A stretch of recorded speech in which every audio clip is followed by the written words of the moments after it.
आप लोगों में से कितने ऐसे हैं जो आईपीसी पढ़ रहे हैं अभी? आईपीसी पढ़ रहे हैं कोई कि नहीं पढ़ रहे हैं? अभी नहीं, 2-4 लोग हैं। ज़्यादा लोगों ने अभी आईपीसी अभी स्टार्ट नहीं की है। अच्छा, तो थोड़ा सा आपके लिए मुश्किल होगा, मैं उस हिसाब से फिर बताऊँगा। जैसा कि जो लोग पढ़ रहे हैं कम से कम आईपीसी, उनको ये मालूम होगा कि culpable homicide is defined in section 299 and murder is defined in section 300, जिसका पनिशमेंट सेक्शन 304 में कल्पेबल होमिसाइड का एंड 302 में मर्डर का पनिशमेंट प्रोवाइडेड है। कल्पेबल होमिसाइड और मर्डर दोनों ही केसेस में डेथ इज़ कॉज्ड। जो किसी भी पर्सन की, विक्टिम की डेथ इज़ ऑब्वियस दोनों केसेस में।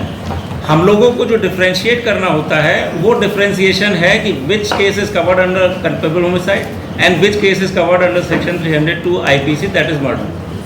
अगर ब्रॉडली हम लोग इसको कंपेयर करें कल्पेबल होमिसाइड और मर्डर को, तो there is difference of intensity, knowledge and intention. When intensity of act is severe, when intentions are clear, when knowledge is clear कि हम जो काम कर रहे हैं उससे that will result into death of another person, then it is obviously murder. और culpable homicide में थोड़ा सा उसका ग्रेविटी का lack of intention, lack of knowledge. In free fight you can say कि अगर कभी लड़ाई हो गई दो लोगों में, घूंसालात से होते होते जो है वो पत्थर और दूसरी सॉलिड चीज़ों पे पड़ी और उसके बाद किसी की डेथ हो गई, तो then it will be covered in sudden fight and it will be covered under culpable homicide. अगर इंग्रेडिएंट वाइज हम कंपेयर करें सेक्शन 299 और सेक्शन 300 को, तो इनिशियल पोर्शन जो है वो दोनों ही में सेम है। स्टार्टिंग अगर सेक्शन 299 कल्पेबल होमिसाइड की हम देखेंगे तो है whoever causes death with the intention to cause death. Similarly it is also written in section 300, उसमें भी है कि except in cases accepted culpable homicide is murder। जो मर्डर है उसको थोड़ा सा उन्होंने डिफाइन इस तरीके से किया कि except in cases defined in culpable homicide, जो उन्होंने exceptions दिए हैं, उन exceptions में जो डेथ है it will be covered under culpable homicide and in all other cases it will be covered in murder। तो ये स्टार्टिंग ही जो सेक्शन 300 की ऑल कल्पेबल होमिसाइड और मर्डर एक्सेप्ट इन एक्सेप्शंस, जो एक्सेप्शंस हैं उसके उसमें वो कल्पेबल होमिसाइड में ही कवर होगा, otherwise all death cases are criminal acts are covered in murder. Second ingredient इसमें आप देखेंगे तो with the intention of causing such bodily injury as is likely to cause death. यहाँ पे वर्ड लाइकली इंपॉर्टेंट है।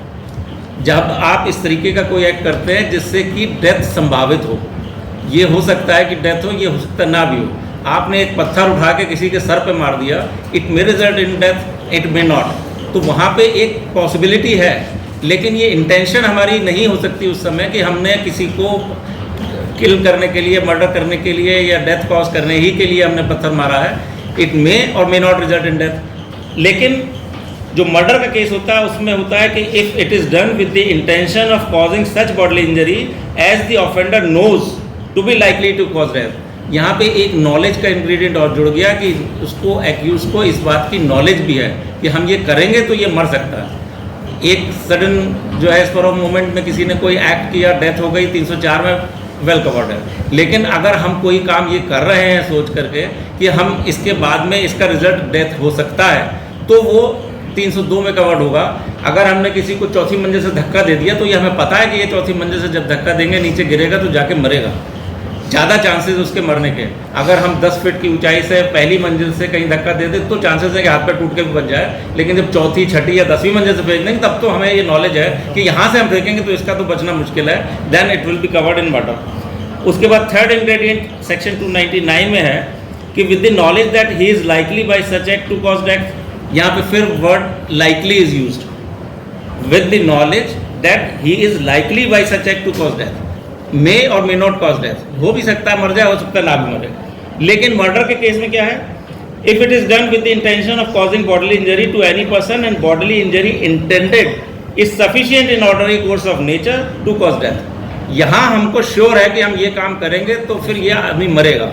उठा के किसी के सर का निशाना लगा के गोली मार दी तो ये हमें पता है कि इसमें कोई दूसरा ऑप्शन है नहीं। अगर गोली हिट करेगी, जो 302 और 307 का आ जाता है, गोली लगी गई तो मरेगा, पक्का है। सर में गोली लगेगी, मरेगा। 302 का ऑफेंस लगेगा। बाई एनी चांस बच गया तो 307 attempt to murder, not attempt of culpable homicide, तो वो उसमें मर्डर के केस में कवर हो जाएगा।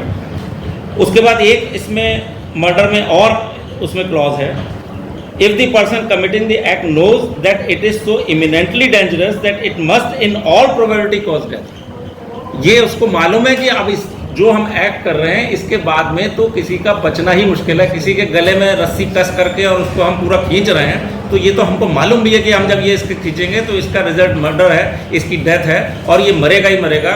उसमें कोई चांस हमारे पार्ट पे ये नहीं है कि हम इसका सिर्फ चांस ले रहे हैं या हमने अनइंटेंशनली कर दिया।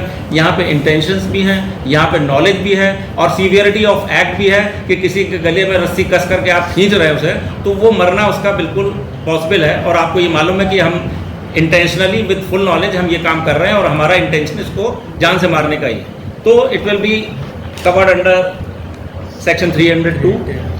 अगर मैं एक सिंपल एग्जांपल से इन चीज़ों का डिफरेंस थोड़ा सा डिफरेंशिएट करूँ, एक ही एग्जांपल से, कोई आदमी सड़क पे खड़ा हुआ, कोई गाड़ी आई हिट करके चली गई, वो मर गया, it is a purely accidental matter, section 304A will apply. It may B that he was driving with negligence, negligently driving and causing death, section 304A है। अगर हमने किसी को गाड़ी से टक्कर मारी, उससे नहीं मरा, अब वो बाई एनी चांस उसकी बॉडी जो है गाड़ी में किसी पार्ट पे बम्पर में फंस गई, उसके बाद हम उसको 200 मीटर और घसीट करके ले गए, वो उससे मरा, then it will be covered under section 304, क्योंकि इंटेंशन तब भी हमारी उसको जान से मारने की नहीं थी। हमारा इंटेंशन ये नहीं था कि वो मर जाए, लेकिन हमारा इंटेंशन ये हो सकता है कि हम मौके से भागें। अब उस भागने में अनफॉर्चुनेटली अगर उसकी बॉडी फंस गई and it resulted into death, then it will be covered under culpable homicide, punishable under section 300, defined under section 299, ठीक है, 304 में। तो ये उसमें हो गया। और थर्ड इसी में एग्जाम्पल में अगर ये लेंगे कि अगर एक आदमी सड़क पे खड़ा हुआ है और हम गाड़ी में बैठे हैं और हमें उसको जो है जान से मारना है और हम इंटेंशनली विद फुल नॉलेज उसको बीच में खड़ा देख करके स्पीडली गाड़ी उसके ऊपर से चढ़ा के निकल गए, तो हमारी नॉलेज और इंटेंशंस भी हैं, maybe there is some motive, उसमें जो है हमने उसको उसके ऊपर से गाड़ी चढ़ा के मार डाला। जो नॉर्मली फिल्म्स वगैरह में दिखाया जाता है कि जो मर्डर के केसेस होते हैं वो एक्सीडेंट बड़ा उसमें फिल्म्स में दिखाया जाता है कि वो हीरो जा रहा है, उसको जान से मारना, ट्रक स्टार्ट हुआ और चल गया और चढ़ गया। वो इसलिए नॉर्मली होता है क्योंकि उसमें प्ली जो है वो नेग्लिजेंट ड्राइविंग की ली जाती है, which is a bailable offence and petty offence. उसके पीछे अगर मोटिव इस्टेब्लिश हो जाए then it will definitely be covered under section 302। अगर ये पता चले कि ये जो उसके ऊपर ट्रक चढ़ाया गया है ये इंटेंशनल था, विद फुल नॉलेज था and there was some motive behind, तो फिर वो मर्डर में ही कवर होगा। सलमान खान के मैटर में आप लोगों ने देखा होगा कि जब उसने गाड़ी चढ़ा करके निकल गया तो इनिशियली ये हुआ कि वो तो एक्सीडेंटल डेथ है, उसको सेक्शन 304 बना दिया।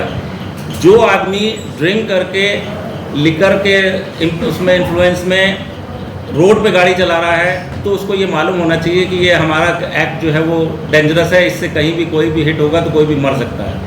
ये सेक्शन 304 में ट्रायल इसलिए चला और एक्सीडेंटल नेग्लिजेंट ड्राइविंग में इसलिए नहीं चला क्योंकि वो ड्रिंक भी किए था।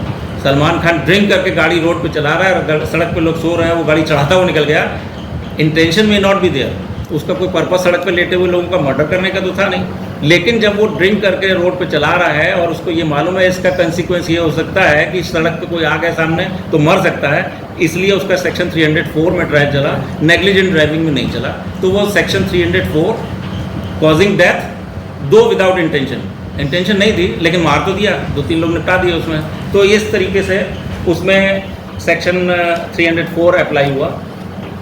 अब थोड़ा सा हम लोग इसके जो सेक्शन 302 में एक्सेप्शंस दिए गए हैं जिसमें यह है कि अगर एक्सेप्शंस में कवर्ड है then it will be an offence of culpable homicide. If it is not covered in exceptions then it will be covered in section 302 that is murder. ठीक है, तो इसमें क्या क्या एक्सेप्शंस हैं?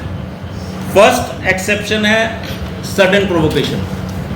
अगर सडन प्रोवोकेशन में कोई एक्ट है तो it will amount to culpable homicide and not murder. लेकिन उस सडन प्रोवोकेशन के भी कुछ एक्सेप्शंस हैं। एक्सेप्शन में एक्सेप्शन, मर्डर का एक्सेप्शन कल्पेबल होमिसाइड में सडन प्रोवोकेशन, उस सडन प्रोवोकेशन को हम कब अप्लाई कर सकते हैं उसके भी exception. Sudden provocation as it is हम जो है क्लेम नहीं कर सकते, उसके क्या क्लासिफिकेशन हैं, इन्होंने क्या डिफाइन किया उसको। प्रोवोकेशन नॉट सॉट वॉलंटरली, हमने अपने आप से अपने आप को प्रोवोक कर लिया, ये नहीं माना जाएगा कि हम प्रोवोक हो गए तो कल्पेबल होमिसाइड में कवर होगा। कोई ये कहे कि हमारा झगड़ा हो रहा था, उसने हमको माँ की गाली दे दी, तो हमारा तो बस गुस्सा आ गया तो हम लोग जान से मार डाला। It is not covered in such sudden provocation. Sudden provocation में आप ये प्ली नहीं ले सकते कि चूंकि उसने मुझको माँ की गाली दे दी इसलिए मैंने उसको जान से ही ख़त्म कर दिया, पूरा निपटा दिया, तो ये सडन प्रोवोकेशन की प्ली नहीं होगी। सडन प्रोवोकेशन का प्ली कब होगी? कोई इस तरीके का एक्ट होता है, तो किसी ने, हस्बैंड ने वाइफ को इलिसिट रिलेशंस में किसी के साथ देख लिया, या फैमिली मेंबर की किसी लेडी के साथ में कहीं कोई रेप अटेम्प्ट हो रहा है या रेप हो रहा है देख लिया, या कोई हमारे घर में तोड़ करके आर्म्ड होकर के उसमें जो है घुसा जा रहा है और हम उसको रोक नहीं पा रहे हैं, तो प्रोवोक करके उसने रोकने के लिए उसको कर लिया। इन सच केसेस में जो है ये सारी चीज़ें कल्पेबल होमिसाइड में कवर होंगी। Sudden provocation is justified legally और इट इज़ नॉट वॉलंटरी। ये नहीं कि हमने खुद ही में अपने आप को प्रोवोक कर लिया और उसमें कर लिया। मेरे पास एक केस था जिसमें विद प्लानिंग एंड कॉन्स्पिरेसी एक मर्डर करने का प्लान बनाया। नाम नहीं लूँगा, 80 फीट रोड पे एक डॉक्टर थे, उनका किसी दूसरे की वाइफ से इलिसिट रिलेशंस थे, उसके हस्बैंड को उन्हें करना था मर्डर। उन्होंने क्या किया, पहले अपने एक सिक्योरिटी गार्ड अपॉइंट किया अपने क्लिनिक में, उसके बाद चूँकि फैमिली टर्म्स भी थे तो उसको हस्बैंड को बुलाया अपने पास। उसके बाद बुला करके प्लान तो पहले से था कि सिक्योरिटी गार्ड से कि इसको जो है आज गोली मार के ख़त्म करना है। वहाँ पे यही हुआ, जा कर के कुछ कहा सुनी झगड़ा हुआ, उसके बाद उनके गार्ड ने बंदूक उठाई, गोली मार दी, वो वहीं के वहीं मर गया। अब उसके बाद में फैब्रिकेट करने के लिए एविडेंस उसने जो है उसमें और क्या किया, बाद में एक नाइफ भी इंट्रोड्यूस कर दिया अपनी क्लिनिक में कुर्सी के नीचे कि साहब ये अब जस्टिफाई होगा कि ये तो हमारे ऊपर हमला करने के लिए नाइफ लेकर के आया था, तो हमें बचाने के लिए और प्रोवोकेशन में इसने झगड़ा किया तो हमें मारना ही था। वो कुछ नहीं चला क्योंकि वो प्रोवोकेशन लीगली जस्टिफाइड नहीं था।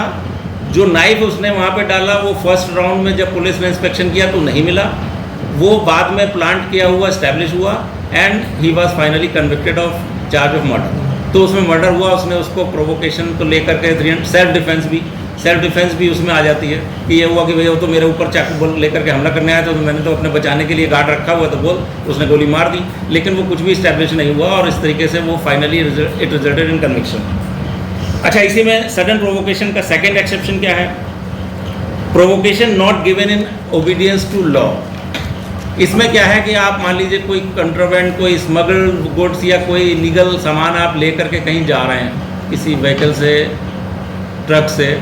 अब लॉफुल अथॉरिटीज़ ने उस ट्रक को रोका कि हम इसको चेक करेंगे, और बाय चांस कोइंसिडेंटली आप मान लीजिए किसी इन्फ्लुएंशियल आदमी से रिलेटेड भी हैं, किसी एमएलए एमपी से।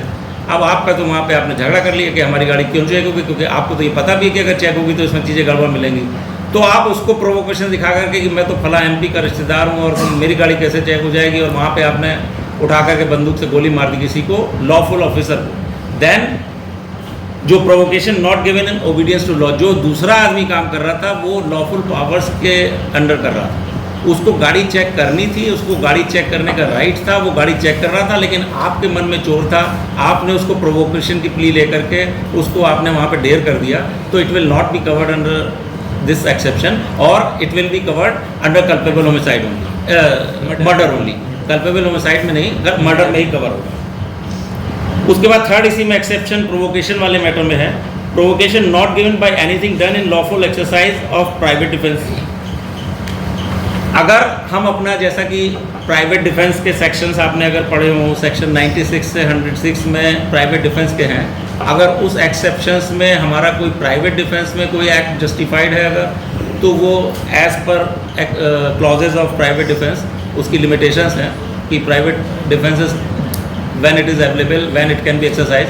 तो अगर हमने प्राइवेट डिफेंस में अगर किया है then it will be covered in culpable homicide और नॉट मर्डर। अगर हमारे पीछे कोई चक्कू तमंचा लगा के खड़ा है या कोई एक्ट ऐसा थ्रेटनिंग है जिससे हमारी जान को खतरा हो सकता है, और प्राइवेट डिफेंस में या प्रॉपर्टी को हमारे जो है कोई एक्वायर करना चाह रहा है, कुछ है उसमें, अगर हम उसमें प्रोवोक होकर के कि हमारी तो प्रॉपर्टी पर कब्जा कर ही लेगा, तो उस केस में अगर इस तरीके का कोई एक्ट होता है तो it will be covered in culpable homicide. तो वो प्राइवेट डिफेंस से जस्टिफाइड होना चाहिए।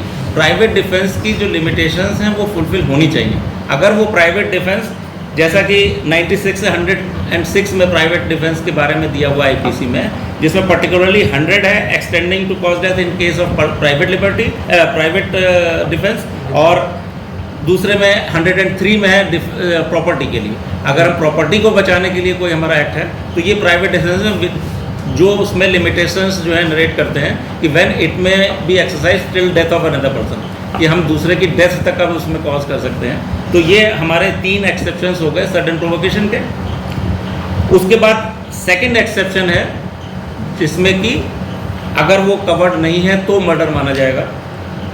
ये है कि if exceeds right of private defence, जैसा कि मैंने बताया, if it is justified within right of private defence then it is culpable homicide, और अगर वो लीगली उसमें जस्टिफाइड नहीं है देन इट इज मर्डर। अगर हम right of private defence exceed कर रहे हैं, किसी ने हमारे ऊपर पत्थर फेंकना शुरू किया, हमने बदले में उठा गोली मार दी, तो दिस इज़ नॉट जस्टिफाइड।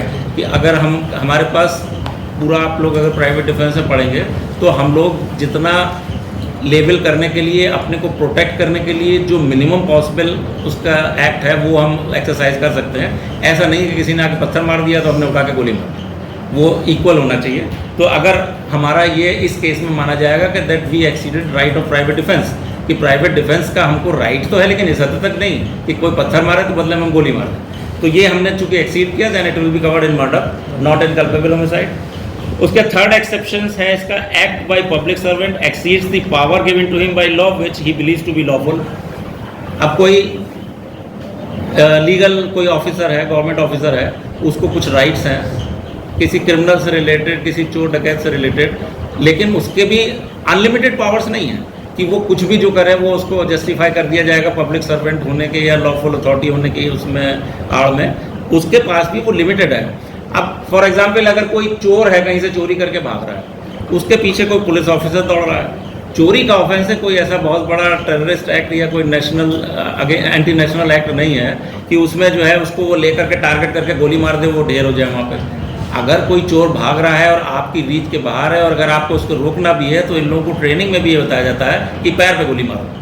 अगर कोई चोर भाग रहा है, रोकना आपको जरूरी है, आपकी रेंज के रीच के बाहर जा रहा है, पकड़ आप पाएंगे नहीं, अगर भाग गया तो आप पैर पे टारगेट करिए। जैसा कि आपने देखा भी हो अक्सर फिल्म्स वगैरह में भी होता है कि कोई चोर भाग रहा है चोरी करके, तो ये थोड़ी होता है कि सीने पे टारगेट करके गोली मारो, जान से ही मर गया। पैर पे गोली मारेंगे, चोट लगेगी तो रुकेगा, तो आप दौड़ करके उसको पकड़ सकते हैं। और अगर ऐसा होता है कि चोर भाग रहा है, आपने गोली मार दी, वो मरी गया वहाँ पे, तो फिर public servant exceeded is right, तो भी वो मर्डर माना जाएगा।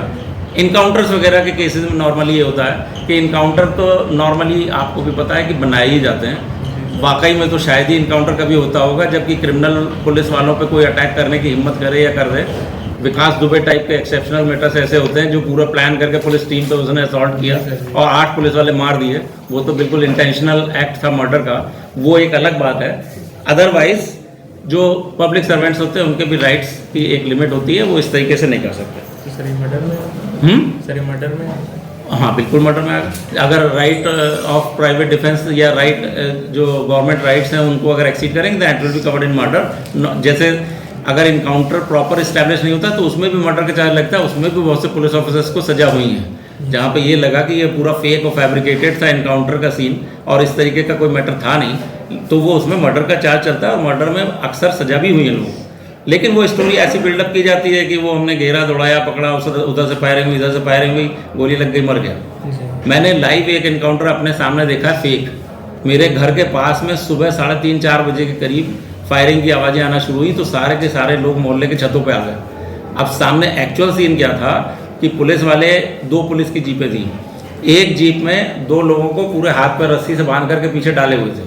सड़क के किनारे किनारे 2 कांस्टेबल जो है हवा में फायरिंग करते हुए तर तर तर तर पूरी फायरिंग हो रही है। सीन ये हो रहा है कि इतने राउंड गोलियां चली इनकाउंटर में, चल हवा में रही हैं, लेकिन बाद में स्टोरी ये बनी कि जो एक्यूज था वो और पुलिस वालों के बीच में गोलियां आमने सामने चली।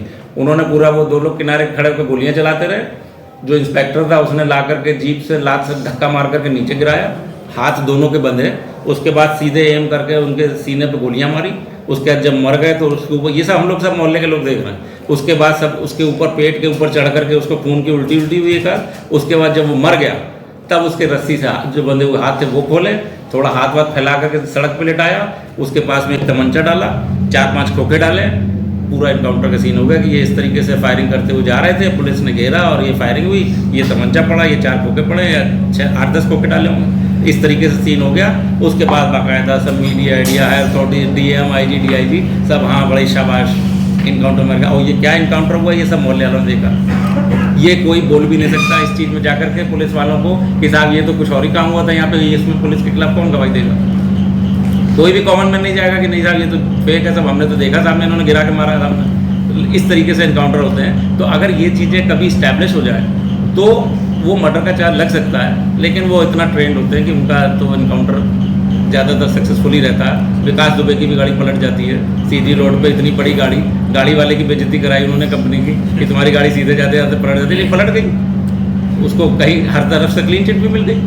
बाद में जो उस पर इंक्वायरी इन्वेस्टिगेशन हुआ वो क्लीन चिट मिल गई कि नहीं हाँ वो गाड़ी ठीक पलटी थी और वो भागा था। ऐसा अपने आप में किसी भी कॉमन मैन को बताया जाए ऐसा अननेचुरल इंसिडेंट, लेकिन पब्लिक इंटरेस्ट में अगर देखा जाए तो वो ठीक है। पब्लिक इंटरेस्ट में देखा जाए तो उसने 8 पुलिस वाले मारे अपना पूरी दबंगई से, तमाम उसकी क्रिमिनल हिस्ट्री, तमाम उसके क्रिमिनल जो है एक्ट से जो है अर्न की हुई प्रॉपर्टीज़। तो वैसे अगर देखा जाए सोशली और मॉरली तो बड़ा सही हुआ, लेकिन लीगली अगर देखा जाए तो जो समझता है वो जानता है कि ये सही नहीं हुआ। तो वो सोशली तो बहुत अच्छा काम हुआ, एक क्रिमिनल मार गिराया उन्होंने, लेकिन otherwise it was not with in purview of law. लेकिन वो जो स्टोरी सामने रखी गई कोर्ट्स वगैरह में उसमें रखी गई, तो वो जो चीज़ें इस्टेब्लिश हुई उसके according it was all justified, it was a genuine encounter. तो वो वही चीज़ स्टैंड करेगी जो कोर्ट से सक्सेसफुल है।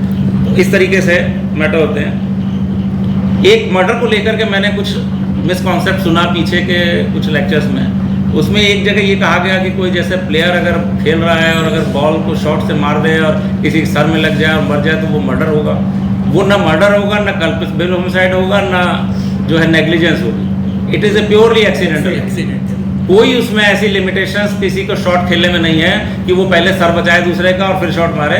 सामने से ताबड़तोड़ बॉल आ रही है जिसकी अपनी जितनी कैपेसिटी वो हर तरफ घुमा के शॉट मार रहा है। किसी के एक्सीडेंटली अगर बॉल लग जाएगी वो मर जाएगा। It is a purely accidental है, कोई उसमें किसी तरह का ऑफेंस नहीं है, ना कोई आज तक इस तरीके की चीज़ पर प्रोसिक्यूट हुआ। एक बार को बॉलर के ऊपर 304 का चार्ज आ सकता है अगर उसकी बॉल किसी पर्टिकुलर प्लेयर से पिट रही हो और वो एम करके बाउंसर इस तरीके से फेंके कि इसका सर फोड़ना है, तो वो it may B covered under section 304। लेकिन बैट्समैन ने शॉट मार दिया कहीं भी घुमा के बिना देखे, वो देख के थोड़ी मारेगा भैया सर में ना लग जाए। उसके तो बॉल आ रही है, वो तो अपनी कैपेसिटी जहाँ मार पाएगा वहाँ शॉट मारेगा। तो it is purely an accidental है, वो किसी भी 304A, 304 या 302 में कवर्ड नहीं है। ये मेरी ओपिनियन है। क्या पूछा? बॉलर इंटेंशनली हिट कर रहा है, इंटेंशनली कैसे करेगा? आपको ये नहीं पता कि अगली बॉल कैसी आने वाली है, आपको ये नहीं पता आप शॉट किधर मारेंगे।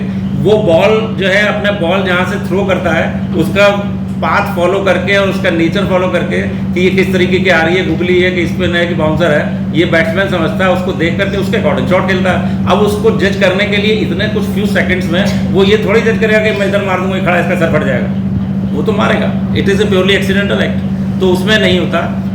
एक चीज़ और मेरे सुनने में आई कि अगर जो है वो मर्डर का केस है तो मर्डर के लिए मोटिव होना जरूरी है। ऐसा बिल्कुल भी जरूरी नहीं। मोटिव का होना कंपल्शन नहीं है। अगर आपने अपनी आंखों के सामने एक आदमी को दूसरे को गोली मारते हुए देखा है और there is direct evidence, whatever be the motive, even if there is no motive, कोई मोटिव नहीं है but eye witnesses are there, evidence is there, तो उसमें कोई मोटिव की आवश्यकता नहीं है। हाँ, मोटिव के ऊपर एक प्रिंसिपल ये जरूर होता है कि if motive is alleged by the prosecution then it has to be proved by prosecution through evidence. अगर मोटिव की कोई बात आ रही है तो आपको उसे प्रूव करना पड़ेगा, और अदरवाइज अगर डायरेक्ट एविडेंस है तो motive will be ignored at the time of passing judgment. अगर डायरेक्ट एविडेंस ये है कि हाँ साहब हम यहाँ खड़े थे, उन्होंने बंदूक उठाई, उसको गोली मार दी और वो मर गया वहाँ पे, उसमें 3 लोग और खड़े थे, उन्होंने भी यही बताया, क्या मोटिव की आवश्यकता है? जो एक्ट है वो सामने नजर आ रहा है, डायरेक्ट एविडेंस है, सामने दिखाई दे रहा है मर्डर कर रहा है, कोई भी मोटिव हो। अब आप उसमें नहीं पहुंच पाए आगे उस इन्वेस्टिगेशन में, तो भी वो आपके पास डायरेक्ट एविडेंस है, तो it will result in conviction for murder. तो मोटिव पे कोई ऐसी आवश्यकता नहीं है, लेकिन ये प्रिंसिपल जरूर है कि motive is alleged by prosecution then it has to be proved satisfactorily beyond doubts. अगर आप कह रहे हैं कि अगर आपने ये कहा कि ये जो मर्डर पैसे के लेन देन में हुआ, जिसका मर्डर हुआ उसको 10 लाख रुपए देने थे और जिसने मर्डर किया उसको 10 लाख रुपए उससे मिलने थे, वो 10 लाख रुपए दे नहीं रहा था तो उसने उठा करके उसको मर्डर कर दिया, ये आप मोटिव लेकर के FIR में चले तो आपको उस 10 लाख रुपए के लेन देन की और लायबिलिटी को प्रूव करना पड़ेगा। To support prosecution case. अगर आप उसको सपोर्ट नहीं कर पा रहे हैं, उसको प्रूव नहीं कर पा रहे हैं, तो वो आपका मोटिव फिर बाकी की स्टोरी पे भी डाउट क्रिएट करेगा, क्योंकि आप सोनली उस मोटिव के बेसिस पर इंसिडेंट ऑफ मर्डर होना बता रहे हैं और वो मोटिव ही इस्टेब्लिश नहीं हो पाया, then it will weaken the case of prosecution. तो उसका बेनिफिट डेफिनेटली एक्यूज को मिलता है कि जो आप मोटिव कह के आए वो तो साबित हुआ नहीं। तो इसलिए मोटिव आपको तब उसमें लेना चाहिए जब आपके पास उसकी प्रॉपर एविडेंसेस हों। अगर आप उसको सक्सेसफुली कोर्ट में इस्टेब्लिश करने की पोजीशन में नहीं है तो आपको मोटिव छेड़ना भी नहीं चाहिए, अगर अदरवाइज डायरेक्ट एविडेंस। ठीक है, उसके बाद शायद मैंने सडन फाइट बता दिया। इसमें एक्सेप्शन कि अगर सडन फाइट में कोई किसी की डेथ हो जाती है तो it will be covered in culpable homicide not murder. लड़ाई झगड़ा हो रहा है, पहले से कोई इंटेंडेड नहीं है, 4 लोग लेकर के गए, अपना लड़ाई झगड़ा शुरू हो गया, घूमे पत्थर चालू हो गए, उठा के पत्थर सर पर मार दिया, पहले से ये सोच के नहीं कहते कि आज मार के जाएंगे। लेकिन सडन फाइट में भाई हम पिट रहे हैं तो अपने को पिटने से बचाने के लिए दूसरे को मार रहे हैं, दूसरे को मारने में ज़्यादा जोर से लग गई, वो मर गया सडन फाइट में, तो डेथ तो हुई but it was not intentional, it was not with the knowledge to cause death. तो उसमें भी वो चूंकि इंटेंशंस नहीं है, नॉलेज नहीं है, तो it will be covered in culpable homicide due to sudden fight. अचानक झगड़ा हो गया, वो कैसे पहले से जो सोच के गया था वो भी नहीं सोच के गया था कि मैं इसको जान से मार के आऊँगा, तो वो it will be covered in culpable homicide. अच्छा, एक एक्सेप्शन और होता है, risk of death by his own consent while above 18 years of age. कोई भी मेजर बंदा है, 18 साल से ऊपर है, आपने उसको एक राजी कर लिया कि किसी हाई राइज बिल्डिंग पे बाहर के पाइपलाइन से चढ़ करके 5वीं मंजिल पे चले जाओ, 50,000 रुपये देंगे अगर चढ़ गए 5वीं मंजिल तक बिना गिरे। अब वो चढ़ना शुरू हुआ, तीसरे से टपक गया, मर गया, तो उसकी कंसेंट थी। वो उस 50,000 रुपये या 1 लाख रुपए के लालच में उसने ये एक्सेप्ट किया कि हम ये चैलेंज लेते हैं और हम खंबे पे चढ़ करके 5वीं मंजिल तक जाएंगे पाइपलाइन के सहारे, लेकिन वो नहीं चढ़ा, लेकिन फिर भी मर तो गया। तो ये जिसने बेट लगाई कि 50,000 रुपये हम देंगे, he is accused of culpable homicide, क्योंकि मरा उसी की वजह से। अच्छा खासा आदमी जा रहा है, उसको कोई पाइप से सब छत पर चढ़ाने की जरूरत थोड़ी थी, आपने उसको 50,000 रुपये का लालच दिखाया कि 5वीं मंजिल तक चढ़ जाओगे तो 50,000 देंगे, वो टपक गया तीसरी से ही, तो it will be culpable homicide because there was no intention, no knowledge. जो बेट लगा रहा है उसको भी ये नहीं पता है कि ये बीच में गिर के मर भी सकता है, वो तो ये सोच रहा है कि चढ़ जाएगा तो 50,000 देंगे, तो it will be culpable homicide. उसके बाद एक सेक्शन 301 में और दिया हुआ है कि culpable homicide by causing death of person other than whose death was intended, कि हमने ए पे टारगेट करके गोली लगाई, वो तो बच गया, पीछे बी आ गया सामने, तो उसके गोली लग गई, वो मर गया, तो ये भी जो है वो मर्डर का चार्ज नहीं होगा, इसमें भी कल्पेबल होमिसाइड होगा, क्योंकि उसको तो हमारा इंटेंशन ही नहीं था, जिसको मारने का इंटेंशन था वो तो बच गया, पीछे वाला लग गया। अभी वो गोलियां चली कहाँ, जो बच्ची को भी गोली लग गई इलाहाबाद लखनऊ कोर्ट में टारगेट तो एक ही था, लेकिन 1-2 लोगों को और भी लगी, बच भी गए, चोटें भी लगी, लेकिन मर भी जाता, तो वो उस डेथ को लेकर के चार्ज जो है वो मर्डर का नहीं होता, वो कल्पेबल होमिसाइड का होता, क्योंकि उसकी डेथ इंटेंडेड नहीं थी, उसको मारने नहीं चले, जिसको मारने चले थे उसे तो मार दिया, जो 2-1 लोगों को और लगी या कोई और भी मर जाता, उसको लेकर के तो दोनों ही चार्ज लगते हैं। अगर ट्रायल में section 302 for killing a person who was targeted and section 304 for killing another person who was not targeted, तो वो उसमें सेक्शन 301 में कवर होता है।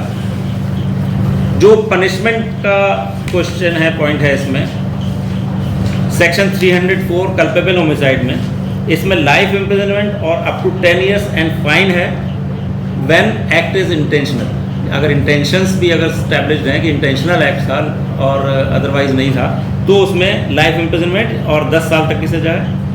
और अगर ये स्टैब्लिश होता है कि इट वाज नॉट इंटेंशनल, तो अप टू 10 ईयर्स और विद फाइन और विद बोथ, मतलब एक लाइफ इम्प्रिजनमेंट एक्स्ट्रा है अगर इंटेंशंस भी स्टैब्लिश्ड हैं in causing death of another person. अगर आपने उसमें इंटेंशनली ये काम किया है तो it may go up to life imprisonment. और मर्डर के ट्रायल में तो आपको पता ही है, death sentence, it may be death sentence और लाइफ इम्प्रिजनमेंट, ये मिनिमम है। अगर मर्डर इस्टेब्लिश हो गया charge and you are at guilty of offence of murder, तो लाइफ इम्प्रिजनमेंट तो मिनिमम है, लाइफ आजीवन कारावास तो हुआ ही। और अगर कोई रेयरेस्ट ऑफ रेयर केस पे चलता है मैटर, सुप्रीम कोर्ट तक के केस लॉज हैं कि जो रेयरेस्ट ऑफ रेयर केसेस होंगे उसमें जो है वो डेथ सेंटेंस दिया जाएगा। रूटीन में लाइफ इम्प्रिजनमेंट देके छोड़ देते हैं कि किसी की जान भी अपनी है, जो हुआ वो हुआ, इस्टेब्लिश हुआ, उसका पनिशमेंट मिला, लाइफ इम्प्रिजनमेंट के लिए गया। लेकिन रेयरेस्ट ऑफ रेयर केसेस में कैपिटल सेंटेंस और डेथ सेंटेंस का प्रोविज़न है। मेरी जानकारी में यहाँ पे कानपुर देहात से एक बार डिस्ट्रिक्ट जज ने एक डेथ सेंटेंस अवार्ड किया था।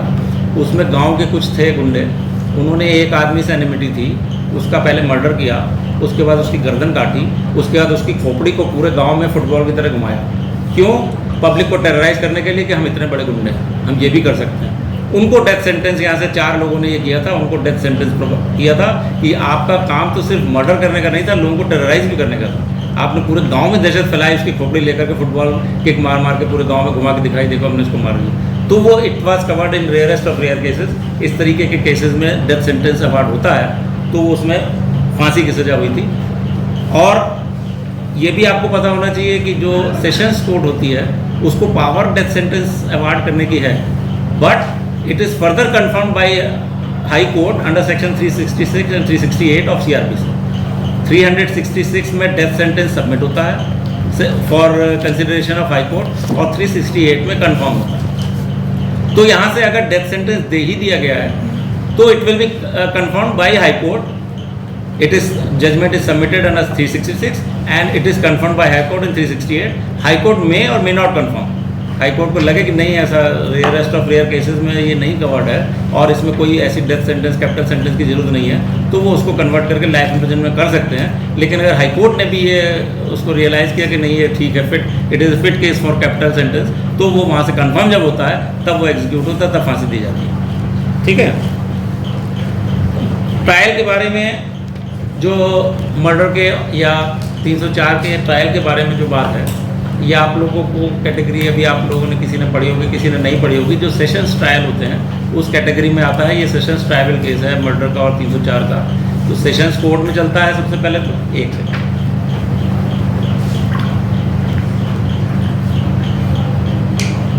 उसमें जो है इनिशियल प्रोसेस क्या होता है कि चार्जशीट कोर्ट में फाइल होती है CMM के यहाँ। जैसे यहाँ पे कानपुर में CMM की कोर्ट है, इक्विवेलेंट हर डिस्ट्रिक्ट में CJM की कोर्ट होती है।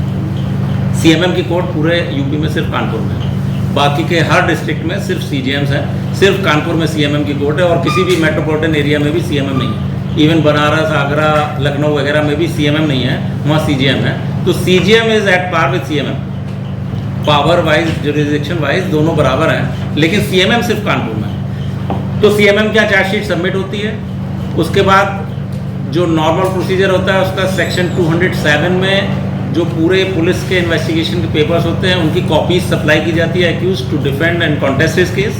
जो 207 CRPC में सारी कॉपीज सप्लाई होती हैं। उसके बाद सेक्शन 209 में कमिटल का ऑर्डर होता है जब वो CMM क्या से डिस्ट्रिक्ट जज के यहाँ ट्रांसफ़र हो जाता है for the purpose of trial, कि ये वहाँ पे डिस्ट्रिक्ट जज के यहाँ चूँकि सेशंस कोर्ट में ट्रायल होता है इसलिए उसको कमिटल ऑर्डर कहते हैं। कि जो लोअर कोर्ट से CMM क्या से एक कमिटल ऑर्डर होता है सेक्शन 209 में, which is simply transfer of case from magistrate court to sessions court, because only sessions court has jurisdiction to try these cases.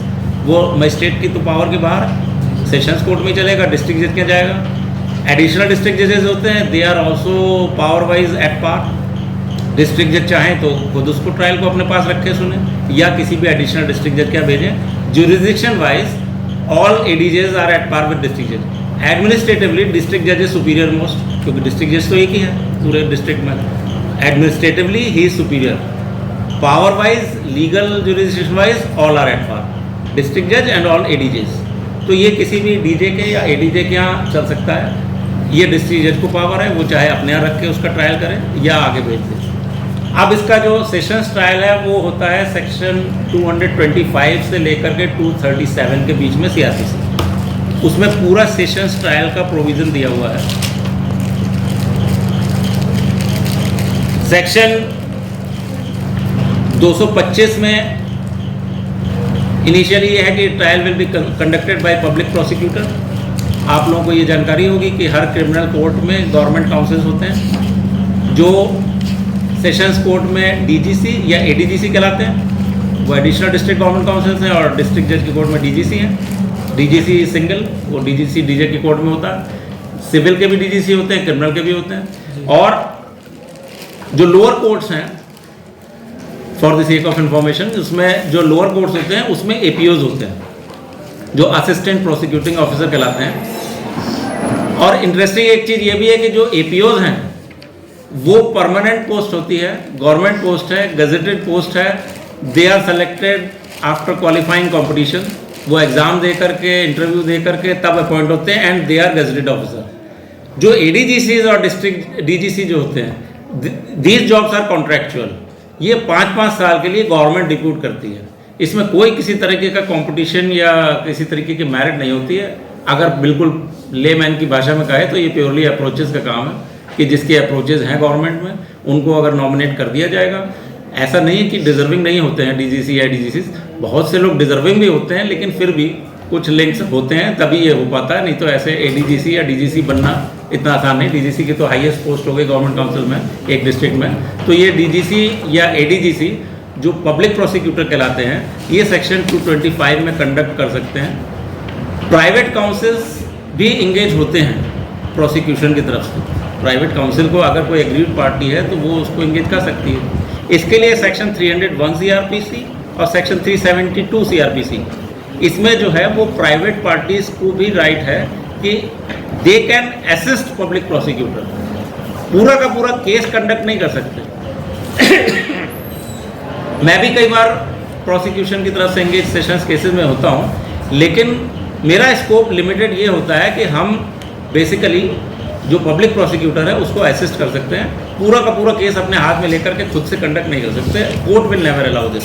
Court ये अलाउ नहीं करेगी आप पूरा केस पूरा कंडक्ट अपने हिसाब से करो।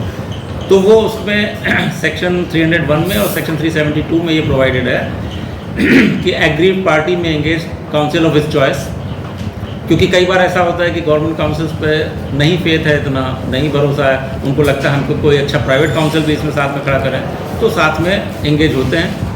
जिस तरीके से भी जो भी असिस्ट कर सकते हैं। अब हम लोगों का मेन रोल जो डिफरेंस होता है गवर्नमेंट काउंसिल से और हमारे में, वो ये होता है कि जब प्रोसिक्यूशन से तो डेफिनेटली हमको प्रोसिक्यूशन के विटनेसेस एग्जामिन करने हैं। उन प्रोसिक्यूशन विटनेसेस को प्रॉपरली तैयार करना कि वो गवाही अच्छे से दें और क्रॉस एग्जामिनेशन को फेस करें। ये एक अपने आप में जो है टेक्निकल पॉइंट होता है कि जिसकी वजह से लोग प्राइवेट काउंसिल्स की तरफ जाते हैं और जो प्राइवेट काउंसिल्स डेडिकेट करके अपने को उसमें अपनी तरफ से अपने कैलिबर से अच्छा केस कंडक्ट करने की कोशिश करते हैं। गवर्नमेंट काउंसिल्स को अगर प्रैक्टिकली आप लें तो उनके तो दिन में अगर 35 केस लगे हैं तो उन्हें तो 3500 केस अटेंड करने हैं सब में, और only on the salary basis, उनको केस वाइज तो इस तरीके से होना नहीं है। तो उनका इंटरेस्ट थोड़ा सा लिमिटेड भी होता है।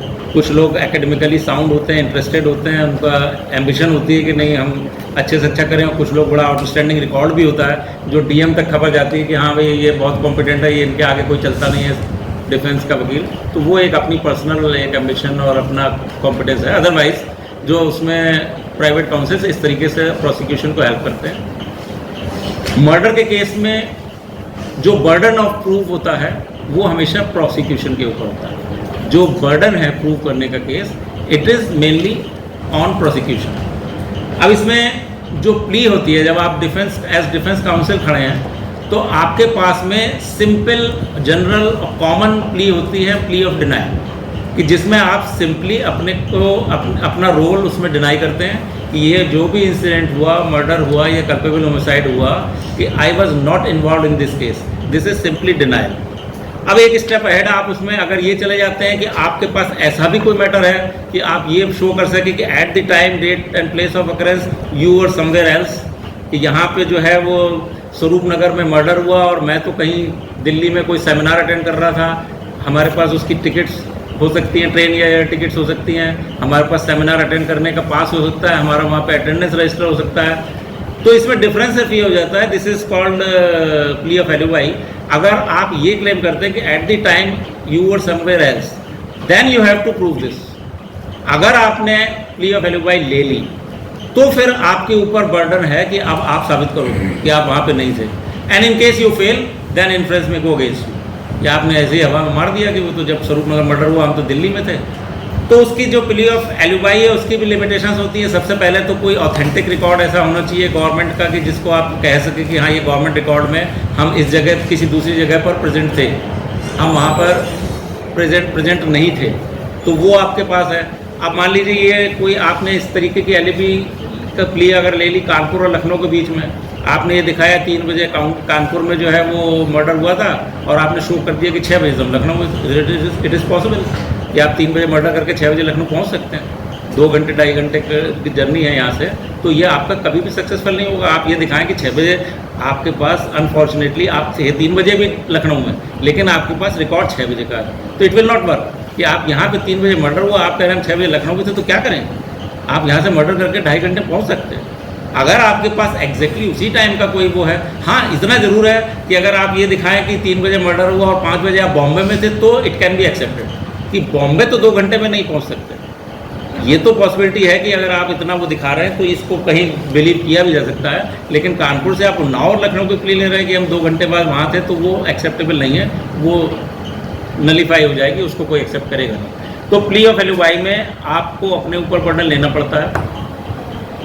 कुछ लोग अपना लीगल प्रैक्टिस में कुछ ज़्यादा होशियारी लगाते हैं, जिसको मैं समझता हूँ कि वो एक मिसकॉन्सेप्ट ही है। कुछ लोग क्रॉस FIRs करा देते हैं। एक कहीं पे मारपीट हुई या बड़े लेवल पे झगड़ा हुआ, गोलियां चली, कोई मर्डर भी हो गया, तो कुछ अंडर मिसकॉन्सेप्शन लोग क्या करते हैं कि उसमें एक क्रॉस FIR लिखा देते हैं। क्रॉस FIR लिखाने से एक डिसएडवांटेज क्या होता है कि when you are lodging a cross FIR, then you are admitting your presence at the date, time and place of occurrence. अब आपके पास सिर्फ इतना इस्टेब्लिश करना रह गया दैट यू वर एग्रेसर और अदर पार्टी वाज एग्रेसर, और ये प्रूव करना बिल्कुल करीब करीब नामुमकिन है। ये तो जो एविडेंस के बेसिस पर जज को समझ में आ जाए वही एग्रेसर है। और normally if a person has died from one party, then another party is aggressor. अगर एक पार्टी से एक बंदा कोई मर गया है तो दूसरी को ही एग्रेसर माना जाएगा, भले ही एक्चुअली फैक्ट ये हो कि जो जिस पार्टी से मर गया वो ही गलत इंटेंशन से आया था। ऐसे में हालांकि जो प्लेस ऑफ अकरेंस है वो भी मैटर करता है कि अगर आप 6 लोग लेकर के हमारे घर पे चढ़ के आए, then it can be considered that you were aggressor. कि भैया हम तो अपने घर बैठे थे, आप 6 लोग लेकर के तमंचे बंदूक लेकर के आ गए हमारे घर पे, हमला बोल दिया, तब तो एक बार को ये हो सकता है। लेकिन अगर किसी न्यूट्रल पेस पे इस तरीके का होता है तो cross FIR is most fatal stand taken by defence. अगर आपने ले लिया तो आपके 80% तो जो ऑप्शंस थे वो ख़त्म हो गए। आपने डेट, टाइम, प्लेस अकरेंस और your presence at the spot, इतनी तो चीज़ें एडमिट हो गई जो आप दूसरे को साबित नहीं करनी। आप तो खुद ही कह रहे हो कि हमारे आमने सामने झगड़ा हुआ, गोलियाँ चली, तो आपने मान ही लिया ये चीज़। तो ऐसे में फिर आपका बड़ा स्कोप लिमिटेड रह जाता है। फिर तो पॉइंट एग्रेसर का डिसाइड होना है, फिर कल्पेबल होमिसाइड या मर्डर होना है, यही चीज़ डिसाइड होनी है। आपका क्लीन चिट और क्लियर एक्विटल की तो पॉसिबिलिटी आपने वहाँ खुद खत्म करनी है। तो इस तरीके की स्टैंड नहीं लेनी चाहिए, ऐसा मेरा अपना एक्सपीरियंस है। मैंने कभी भी किसी भी लड़ाई झगड़े के मैटर में कोई मेरे पास FIR है, मैंने कभी ये सजेस्ट नहीं किया, क्योंकि हम डिनाइल की प्ली में हम किसी भी तरीके से ले आ सकते हैं। एक चीज़ ये समझना बहुत ज़रूरी है कि बहुत से लोग जैसे पब्लिक में भी ये कहते हैं कि वकील बहुत झूठ बोलते हैं। पर्टिकुलरली क्रिमिनल प्रैक्टिस में हमको कुछ झूठ बोलना ही नहीं है। जो बर्डन टू प्रूफ है इट इज़ ऑन प्रोसिक्यूशन। अगर हमने उसमें इतने लूप होल्स खड़े कर दिए, हम झूठ नहीं बोल रहे हैं, जो आदमी हमारे आगे आकर के झूठ बड़बड़ के बोल रहा है, हमने उसमें लूप होल्स अगर इतने क्रिएट कर दिए, and if it is not believed by the court and if it is not proved beyond all reasonable doubt, तो भी हमें बेनिफिट मिल रहा है। हम कहाँ झूठ बोले? हमारे सामने गवाह 1 by 1 करके आते हैं, हम उनको उड़ाते चलते हैं, हमें झूठ नहीं बोलना है कुछ, हमें उसको झूठ बोलना ही नहीं है। पर्टिकुलरली इन क्रिमिनल प्रैक्टिस कोई ये कहे कि वकील झूठ बोलते हैं या झूठ बोल करके जीत लेते हैं, बिल्कुल भी नहीं। सिविल में हो सकता है कि आपको अपनी स्टैंड जो है एस्टैब्लिश करने के लिए कुछ डॉक्यूमेंट्स फैब्रिकेट करने पड़े या कोई ऐसी चीज़ करें, तो उसमें कुछ इस तरीके की पॉसिबिलिटी हो भी सकती है। लेकिन जनरली लोग ऐसा करते हैं, ऐसा नहीं है। लेकिन क्रिमिनल में तो बिल्कुल भी नहीं है। मेरे से बहुत से लोग अक्सर मिलने जुलने वाले, अरे एडवोकेट हो तुम तो झूठ बोलते हो, हमको हमने कहा आज तक नहीं बोला। और अपने बारे में मैं ये बोस्ट नहीं करूँगा, लेकिन ये इस बात से कोर्ट्स बहुत वेल अवेयर हैं कि मैं कभी किसी तरीके की रॉन्ग स्टैंड लेकर के गलत केस लेता भी नहीं। मेरा अपना पर्सनल प्रैक्टिस का क्राइटेरिया ये है, डाउरी डेथ के केस, रेप के केस और जो हैबिचुअल क्रिमिनल्स हैं जिनकी क्रिमिनल हिस्ट्री है, उनके केसेस में रिफ्यूज़ करता हूँ। डाउरी डेथ का केस या रेप का केस अगर तो वो पढ़ने से ये समझ में आता है कि ये फॉल्स है, तो मैं डिफेंस से इंगेज हो जाऊं तो बात अलग है। अदरवाइज मैं प्रेफर करता हूं प्रोसिक्यूशन से ही, और ये केसेस मैं नहीं करता। अभी एक जो रिसेंटली हुआ था एल्डोराडो से, जो 10वीं मंजिल से कूदी थी लेडी, 304B का केस था, डाउरी डेथ था, उसमें मेरे पास तमाम सिफारिशें लेकर के फादर इन लॉ उसके आए थे कि आप किसी तरीके से जो फीस पे चाहें आप केस ले लीजिए, उसकी बेल करा दिए। हमने कहा ये हम कराएंगे नहीं, है तुम्हें पता।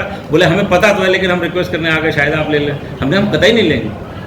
उसकी बिल्कुल जो रिपोर्टिंग हुई थी उससे ही इतना क्लियर कट था कि वो सारे के सारे लोग इन लॉज जो थे वो उसकी डेथ के पीछे रिस्पॉन्सिबल थे।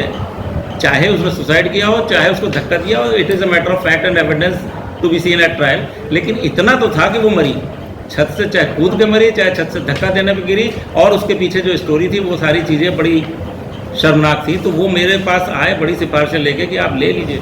किसी तरह हमने किया, सिर्फ पैसा कमाने के लिए नहीं बैठे, थोड़े से अपने पर्सनल भी कुछ मॉरल्स और एथिक्स हैं, तो हम लेंगे नहीं। और आपको सरप्राइज़ होगा, जिन कोर्ट्स में रेगुलरली मेरे डाउरी डेथ के केसेस चलते हैं वो इस बात से बहुत वेल अवेयर हैं कि ये मैं जो है झूठे केस नहीं लेता हूँ, और वाकई में अगर कुछ होता है, और मेरे मैक्सिमम केसेस में एक्विटल भी हुआ।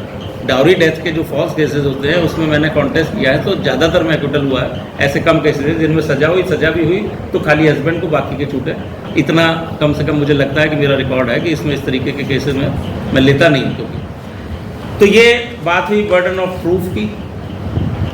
अच्छा, अब जैसा कि मैंने बताया, सेशंस ट्रायल में trial is conducted by public prosecutor. फिर सेक्शन 227 में एक प्रोविज़न होता है डिस्चार्ज का, जिसमें आप डिस्चार्ज की एप्लीकेशन लगा के ये क्लेम कर सकते हैं कि जो ऑफेंस हमारे अगेंस्ट चार्ज है it is not made out और हमको डिस्चार्ज किया जाए। लीगली ऐसा प्रोविज़न है ज़रूर, लेकिन वो कभी अप्लाई होकर के डिस्चार्ज हुआ ऐसा मैंने सुना नहीं। But it is taken to delay the trial. कई बार क्रिमिनल केसेस में एक स्ट्रेटजी, आप झूठ चाहे ना बोलें, लेकिन डिले की एक स्ट्रेटजी ज़रूर होती है, क्योंकि with the passing of time कई बार जो है पार्टीज भी सेटल कर लेती हैं आपस में, कहती हैं अरे चलो अब 2 साल पुरानी बात हो गई, छोड़ो, ले दे, खत्म करो। मैंने ऐसे भी मैटर देखे कि जहाँ पे डाउरी डेथ के केसेस में भी जो है लड़की के पेरेंट्स पैसा लेकर के शांत बैठ गए कि चलो छोड़ो, हमें नहीं देने का। ऐसा भी होता है कि उन्होंने कहा चलो हमारा लड़के की शादी में जितना खर्चा पैसा हुआ, सब जेवर हुआ, हमें दे दो, हम नहीं आएंगे भाई। तो ये भी होता है। तो इसमें एक्यूज़ के इंटरेस्ट में कई बार डिले बेनिफिशियल होती है। तो अगर आप इसमें जैसे डिस्चार्ज क्लेम किया, यहाँ से रिजेक्ट हुई, you can challenge it before high court. आप हाई कोर्ट ले जाएंगे, वहाँ पे कुछ टाइम लगेगा, स्टे हो गया, ये सब चीज़ें हो गई। तो ये चीज़ें अपना उसमें टाइम पासिंग होती हैं। एक्चुअली उसका कभी रिलीफ मिलता नहीं है, लेकिन टाइम पासिंग एक्सरसाइज जरूर होती है। ठीक है। उसके बाद if accused is not discharge, finally he loss from high court, तो फिर 228 में चार्जेस फ्रेम होकर के फिर ट्रायल स्टार्ट होता है। तब उसमें एविडेंस और विटनेसेस आना शुरू होते हैं। 231 सीआरपीसी में प्रोसिक्यूशन की एविडेंसेस होती हैं और 233 में डिफेंस की एविडेंस होती है। ये एविडेंसेस होने के बाद में फिर फाइनल आर्ग्यूमेंट और जजमेंट। प्रोसिक्यूशन की एविडेंस, फिर डिफेंस की एविडेंस, फिर आर्ग्यूमेंट और उसके बाद जजमेंट। प्रोसिक्यूशन और डिफेंस एविडेंस के बीच में एक सेक्शन 313 सीआरपीसी और होता है, 313 सीआरपीसी। उसमें एक क्वेश्चन आंसर फॉर्म में एक्यूज का एक स्टेटमेंट शॉर्ट रिकॉर्ड किया जाता है and an opportunity is given to explain his case. वो अपनी डिफेंस उसमें बता सकता है, उसके ऊपर कोई चार्ज लगा है तो वो क्यों लगा है, उसमें सच्चाई क्या है। उसमें कोई क्रॉस एग्जामिनेशन नहीं होता है। जो प्रोसिक्यूशन की एविडेंस आपके कोर्ट में आई होती है उन्हीं के बेसिस पर क्वेश्चंस फ्रेम करके कि भाई ये विटनेस आया, इसने ये बताया कि इसने देखा कि इन्होंने बंदूक उठाई और एम करके गोली मार दी, इस पे आपको क्या कहना है। इसी तरीके से जो भी और प्रोसिक्यूशन की एविडेंस आई होती है कि इसमें पोस्टमार्टम रिपोर्ट हुआ, इसमें डॉक्टर ने ये लिखा, इस पर क्या कहना है, पुलिस ने इन्वेस्टिगेशन किया, उसमें इंक्वायस्ट रिपोर्ट तैयार किया, इस पर क्या कहना है। तो ये सिर्फ क्वेश्चन आंसर फॉर्म में, जिसमें ब्रीफ में येस या नो और फॉल्स और ट्रू के बेसिस पर रिप्लाई दिया था कि ये बात सही है या गलत है। उसमें होता है कि पुलिस ने तो आपको दोषी पाया और आपके खिलाफ आरोप पत्र प्रेषित किया, चार्जशीट जो होती है, तो आप सिंपली उसको कह सकते हैं कि गलत है। आपको उसे कुछ चीज़ अपनी तरफ से कोई और उसमें डिफेंस नहीं देनी है। उस टाइम पर डिफेंस एविडेंस का ऑप्शन बाद में मिलता है, उस समय आपको सिर्फ डिनाई करना है कि ये सारा चार्जेस जो है गलत है और ये सारी एविडेंस जो है हमारे अगेंस्ट ये सारी गलत है। तो वो सेक्शन 313 सीआरपीसी जब रिकॉर्ड हो जाता है उसके बाद डिफेंस की स्टेज आती है, तब फिर फाइनल आर्ग्यूमेंट हो जजमेंट। तो ये इसका ट्रायल का प्रोसीजर रहता है। अब एक होता है सेक्शन 106 एविडेंस एक्ट।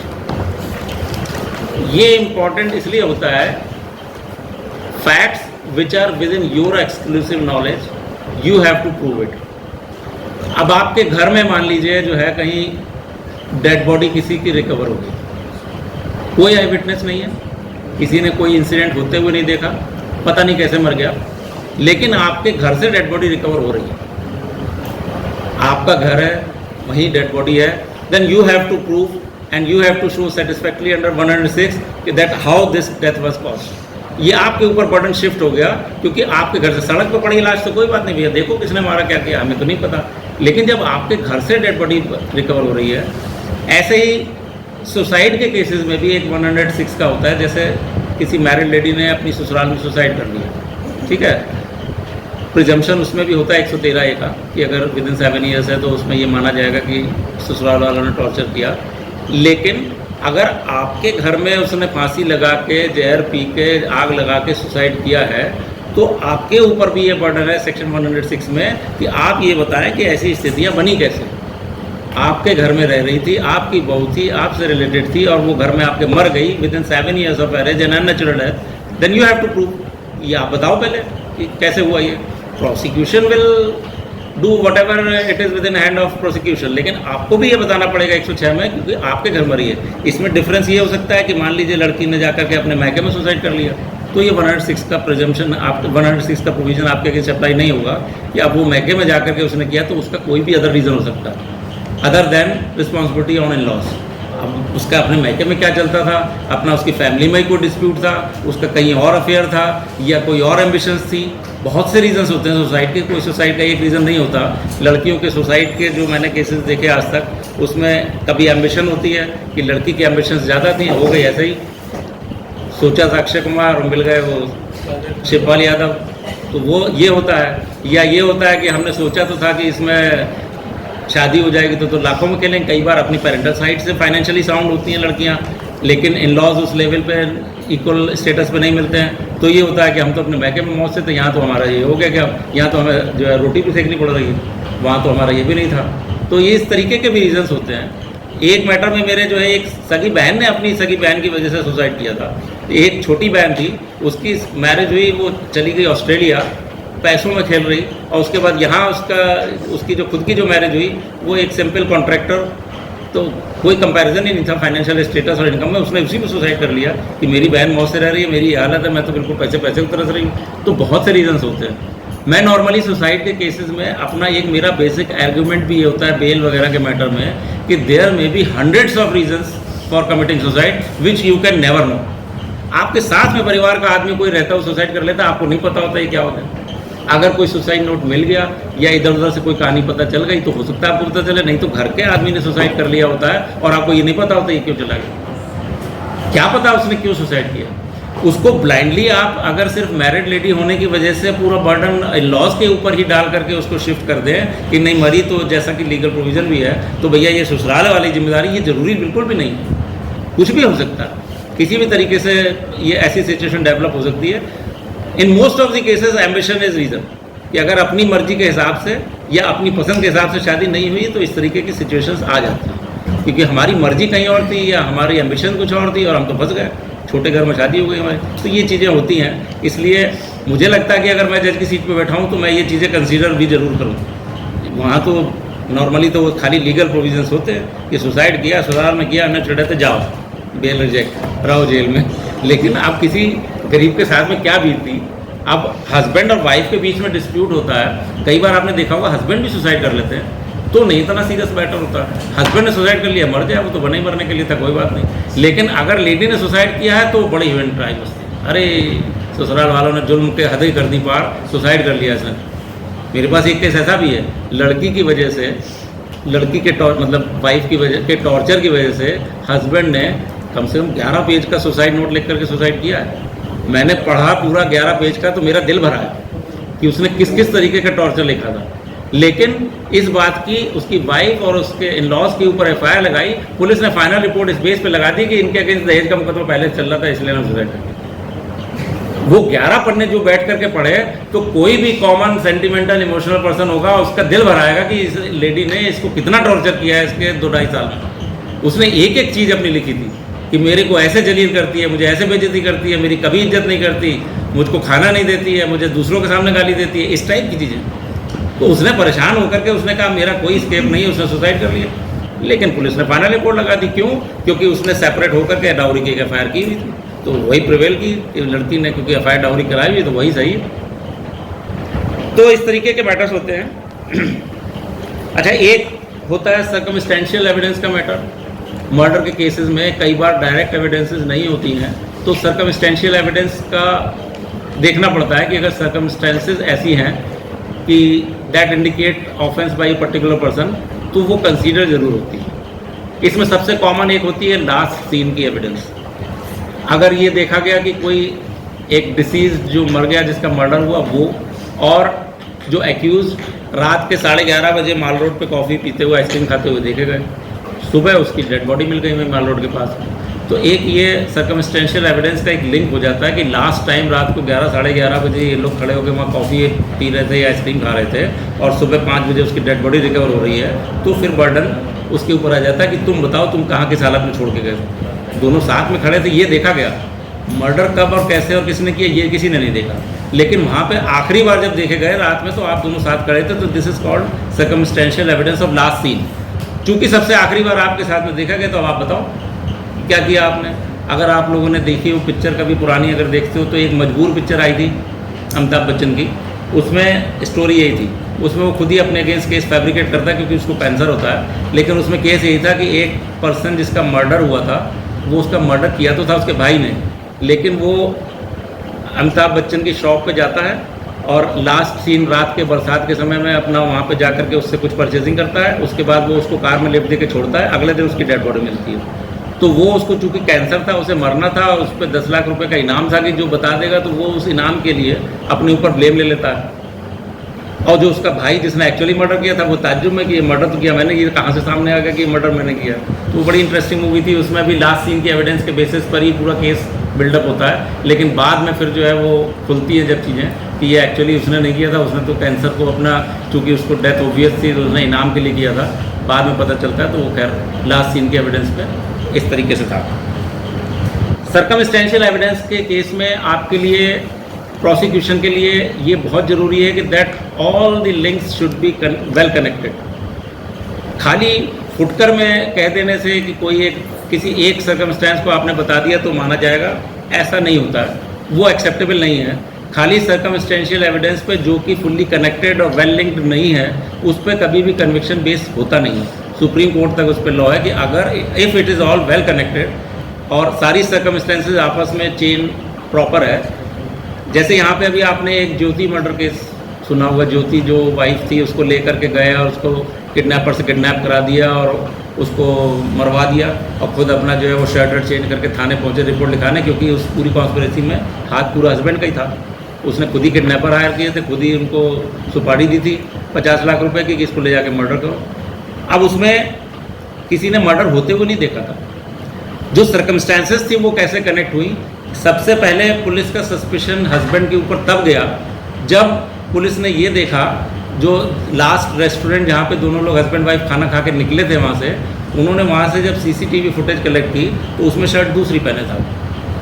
उसके बाद जब वो वहाँ से किडनैप होने के बाद में जब पुलिस स्टेशन से रुकने को पहुँचता है, तो भाई साहब अपने घर से पूरा बाल हाल काट के और शर्ट चेंज करके पहुँचे थे कि मेरी वाइफ किडनैप हो गई, अब उसको ढूंढो। तो सीसीटीवी में जब अगर जिसके साथ में एक्चुअली ऐसा हादसा होगा, वो सड़कों पर भागता फिरेगा कि क्या करूँ, मेरी बीवी को उठा लेगा। वो अपने घर जाके बढ़िया अपना प्रेस करी शर्ट निकाल के पहुँचा, वो उस शर्ट के डिफरेंस से सस्पिशन सबसे पहले उस पर हुआ। फिर जब उसको अरेस्ट किया गया इस चार्ज को लेकर के, उससे जब ठोका बजाया गया, तब फिर जो किडनैपर्स थे उनके बारे में लिंक्स मिले। उन लिंक्स को कनेक्ट करने के लिए क्या हुआ कि जो नाइफ जिससे मर्डर किया गया था वो नाइफ रिकवर हुआ। उस नाइफ के पीछे और जब इन्वेस्टिगेशन हुआ तो पता चला बिग बाज़ार से एक दिन पहले उन्हीं लोगों ने, सीसीटीवी फुटेज में थे, उन्होंने वो नया चाकू जो है वो बिग बाज़ार से खरीदा था। तो उस चाकू की बिग बाज़ार से purchase by accused persons who were recorded in CCTV footage. उसके बाद उसी चाकू से मर्डर होना, उस पर फिंगरप्रिंट्स और ब्लड स्टेन्स होना, फिर उसके बाद उसी चाकू की रिकवरी होना, हस्बैंड की शर्ट चेंज होना, जिससे ये पता चला ये प्लान सारा जो है हस्बैंड का ही था। तो सारी चीज़ें वेल कनेक्टेड थी, सर्कमस्टेंशियल एविडेंस थी, डायरेक्ट मर्डर होते किसी ने नहीं देखा था, लेकिन सब चीज़ें इतनी कनेक्टेड थी कि वो कन्विक्शन हुआ सब चीज़ें। तो सर्कमस्टेंशियल एविडेंस का ये प्रिंसिपल है कि सारी चीज़ें वेल कनेक्टेड होना बहुत ज़रूरी है। फुटकर में कोई भी बात कह दी, सिर्फ लास्ट सीन भी कई बार सफिशिएंट नहीं होती है कि अरे हमने किसी को जाते देखा, उसके बाद उसके साथ में क्या हुआ, कौन आ गया, क्या कर गया, क्या हमें पता। तो वो बहुत ज़्यादा ऑथेंटिक एविडेंस नहीं होती है जिस पर कन्विक्शन हो, लेकिन उसमें काफ़ी कुछ कई बार चीज़ें अगर और भी कनेक्ट हो जाती है तो उससे कन्विक्शन भी होता है सर्कमस्टेंशियल एविडेंस। अब मर्डर के केस से रिलेटेड कुछ जो ट्रायल से रिलेटेड आप लोग अगर समझेंगे तो कुछ डॉक्यूमेंट्स होते हैं जो बहुत इंपॉर्टेंट होते हैं for the purpose of contesting trial from defence side. आपको डिफेंस साइड से जब कॉन्टेस्ट करना है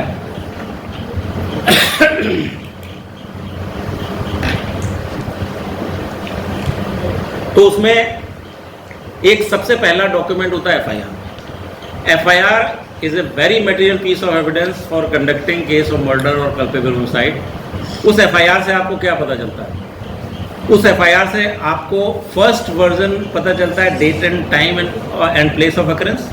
एफआईआर की जो फॉर्मेट अगर कभी आप लोगों ने एफआईआर को देखी पड़ी हो तो उसका जो प्रोफॉर्मा होता है, जो चिक एफआईआर कहलाती है, उस पे ऊपर कॉलम्स होते हैं। उसमें date and time of occurrence दिया होता है, वो फिलअप करना है। Date and time of report है, आपको वो भी फिलअप करना है।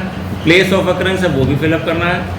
कौन इन्फॉर्मेंट है, रिपोर्ट दे रहा है, वो फिलअप करना है। किसके अगेंस्ट आप एफआईआर कर रहे हैं, उनके एक्यूज के नाम कर रहे हैं। ये तो हो गई प्रोफॉर्मा की बात कि जो आपके ट्रायल में हेल्प करते हैं। कैसे करते हैं ये मैं बताता हूँ। फिर उसके बाद जो बॉडी ऑफ एफआईआर होती है उसमें आपको प्रॉपर जो है उसका नरेशन ऑफ फैक्ट्स कि क्या घटना थी, क्या इंसिडेंट था, क्या आपने देखा, क्या जाना, कैसे मर्डर हुआ, किस वजह से हुआ। उसमें डेफिनेटली अगर कभी कोई मोटिव है तो वो भी आ सकता है। जो आई विटनेसेस अकाउंट है वो भी आ सकता है। उसके मर्डर से रिलेटेड जो इंसिडेंट है उसका पूरा वो फर्स्ट वर्जन होता है। कई बार क्या होता है कि जिस समय एफआईआर हो रही है उस समय तो आपने कोई एक जो आपकी जानकारी में समझ में आई कर दी, फिर बाद में उसका इम्प्रूवमेंट केस का करना शुरू होता है। एफआईआर तो आपका फर्स्ट वर्जन है। उसके बाद धीरे धीरे जब समय बीतता है, पुलिस वाले बीच में आते हैं, वकील बीच में पढ़ते हैं, तब चीज़ें सुधरना शुरू होती हैं कि अरे इसमें तो ये कमी है, इसमें तो ये कमी है, इसको सुधारो। अगर केस में जाना है तो इसको सुधारो, लेकिन वो सुधरती है नहीं। जो आपके डॉक्यूमेंट्स में लेकुना इनिशियल स्टेज पर रह गए और वो आपने अगर पकड़ लिए तो कोई माइका लाल उसको सुधार सकता नहीं। आप उसको कितना भी जस्टिफाई करेंगे तो वो आपके अगेंस्ट कहीं ना कहीं पकड़ा जाएगा अगर आप उसको हैंडल करने में कॉम्पिटेंट हैं। मेरे पास एक मर्डर का केस अभी चल रहा है। उसमें एक मर्डर हुआ सुनसान प्लेस पे, डेड बॉडी सड़क पर पड़ी। ये बता रहा हूँ फैक्ट, डेड बॉडी सड़क पर पड़ी हुई है। एक इंफॉर्मेशन 112 नंबर पे चली जाती है कि सड़क पर कुल्हाड़ियों से काट करके हत्या कर दी गई है। ठीक है, अब इसमें जो वेपन, नेम ऑफ वेपन आ रहा है वो सिर्फ कुल्हाड़ी आ रही, किसी का एक्यूज का नाम नहीं आ रहा कि किसने कर दिया। सिर्फ इतनी इन्फॉर्मेशन थी कि डेड बॉडी पड़ी है, कुल्हाड़ी से काट के हत्या कर दी। तो कुल्हाड़ी, डेड बॉडी और without name of any person. उसके बाद पुलिस आ जाती है उस इन्फॉर्मेशन पर।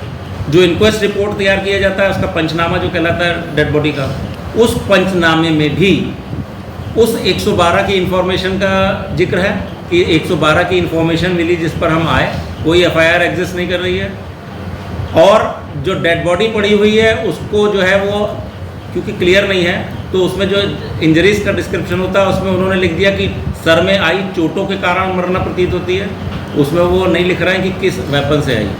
112 में तो कुल्हाड़ी थी, लेकिन जो इंक्वेस्ट रिपोर्ट तैयार हुआ उसमें तो कुल्हाड़ी भी नहीं थी। उसके बाद वो डेड बॉडी जो है वो पोस्टमार्टम के लिए चली जाती है।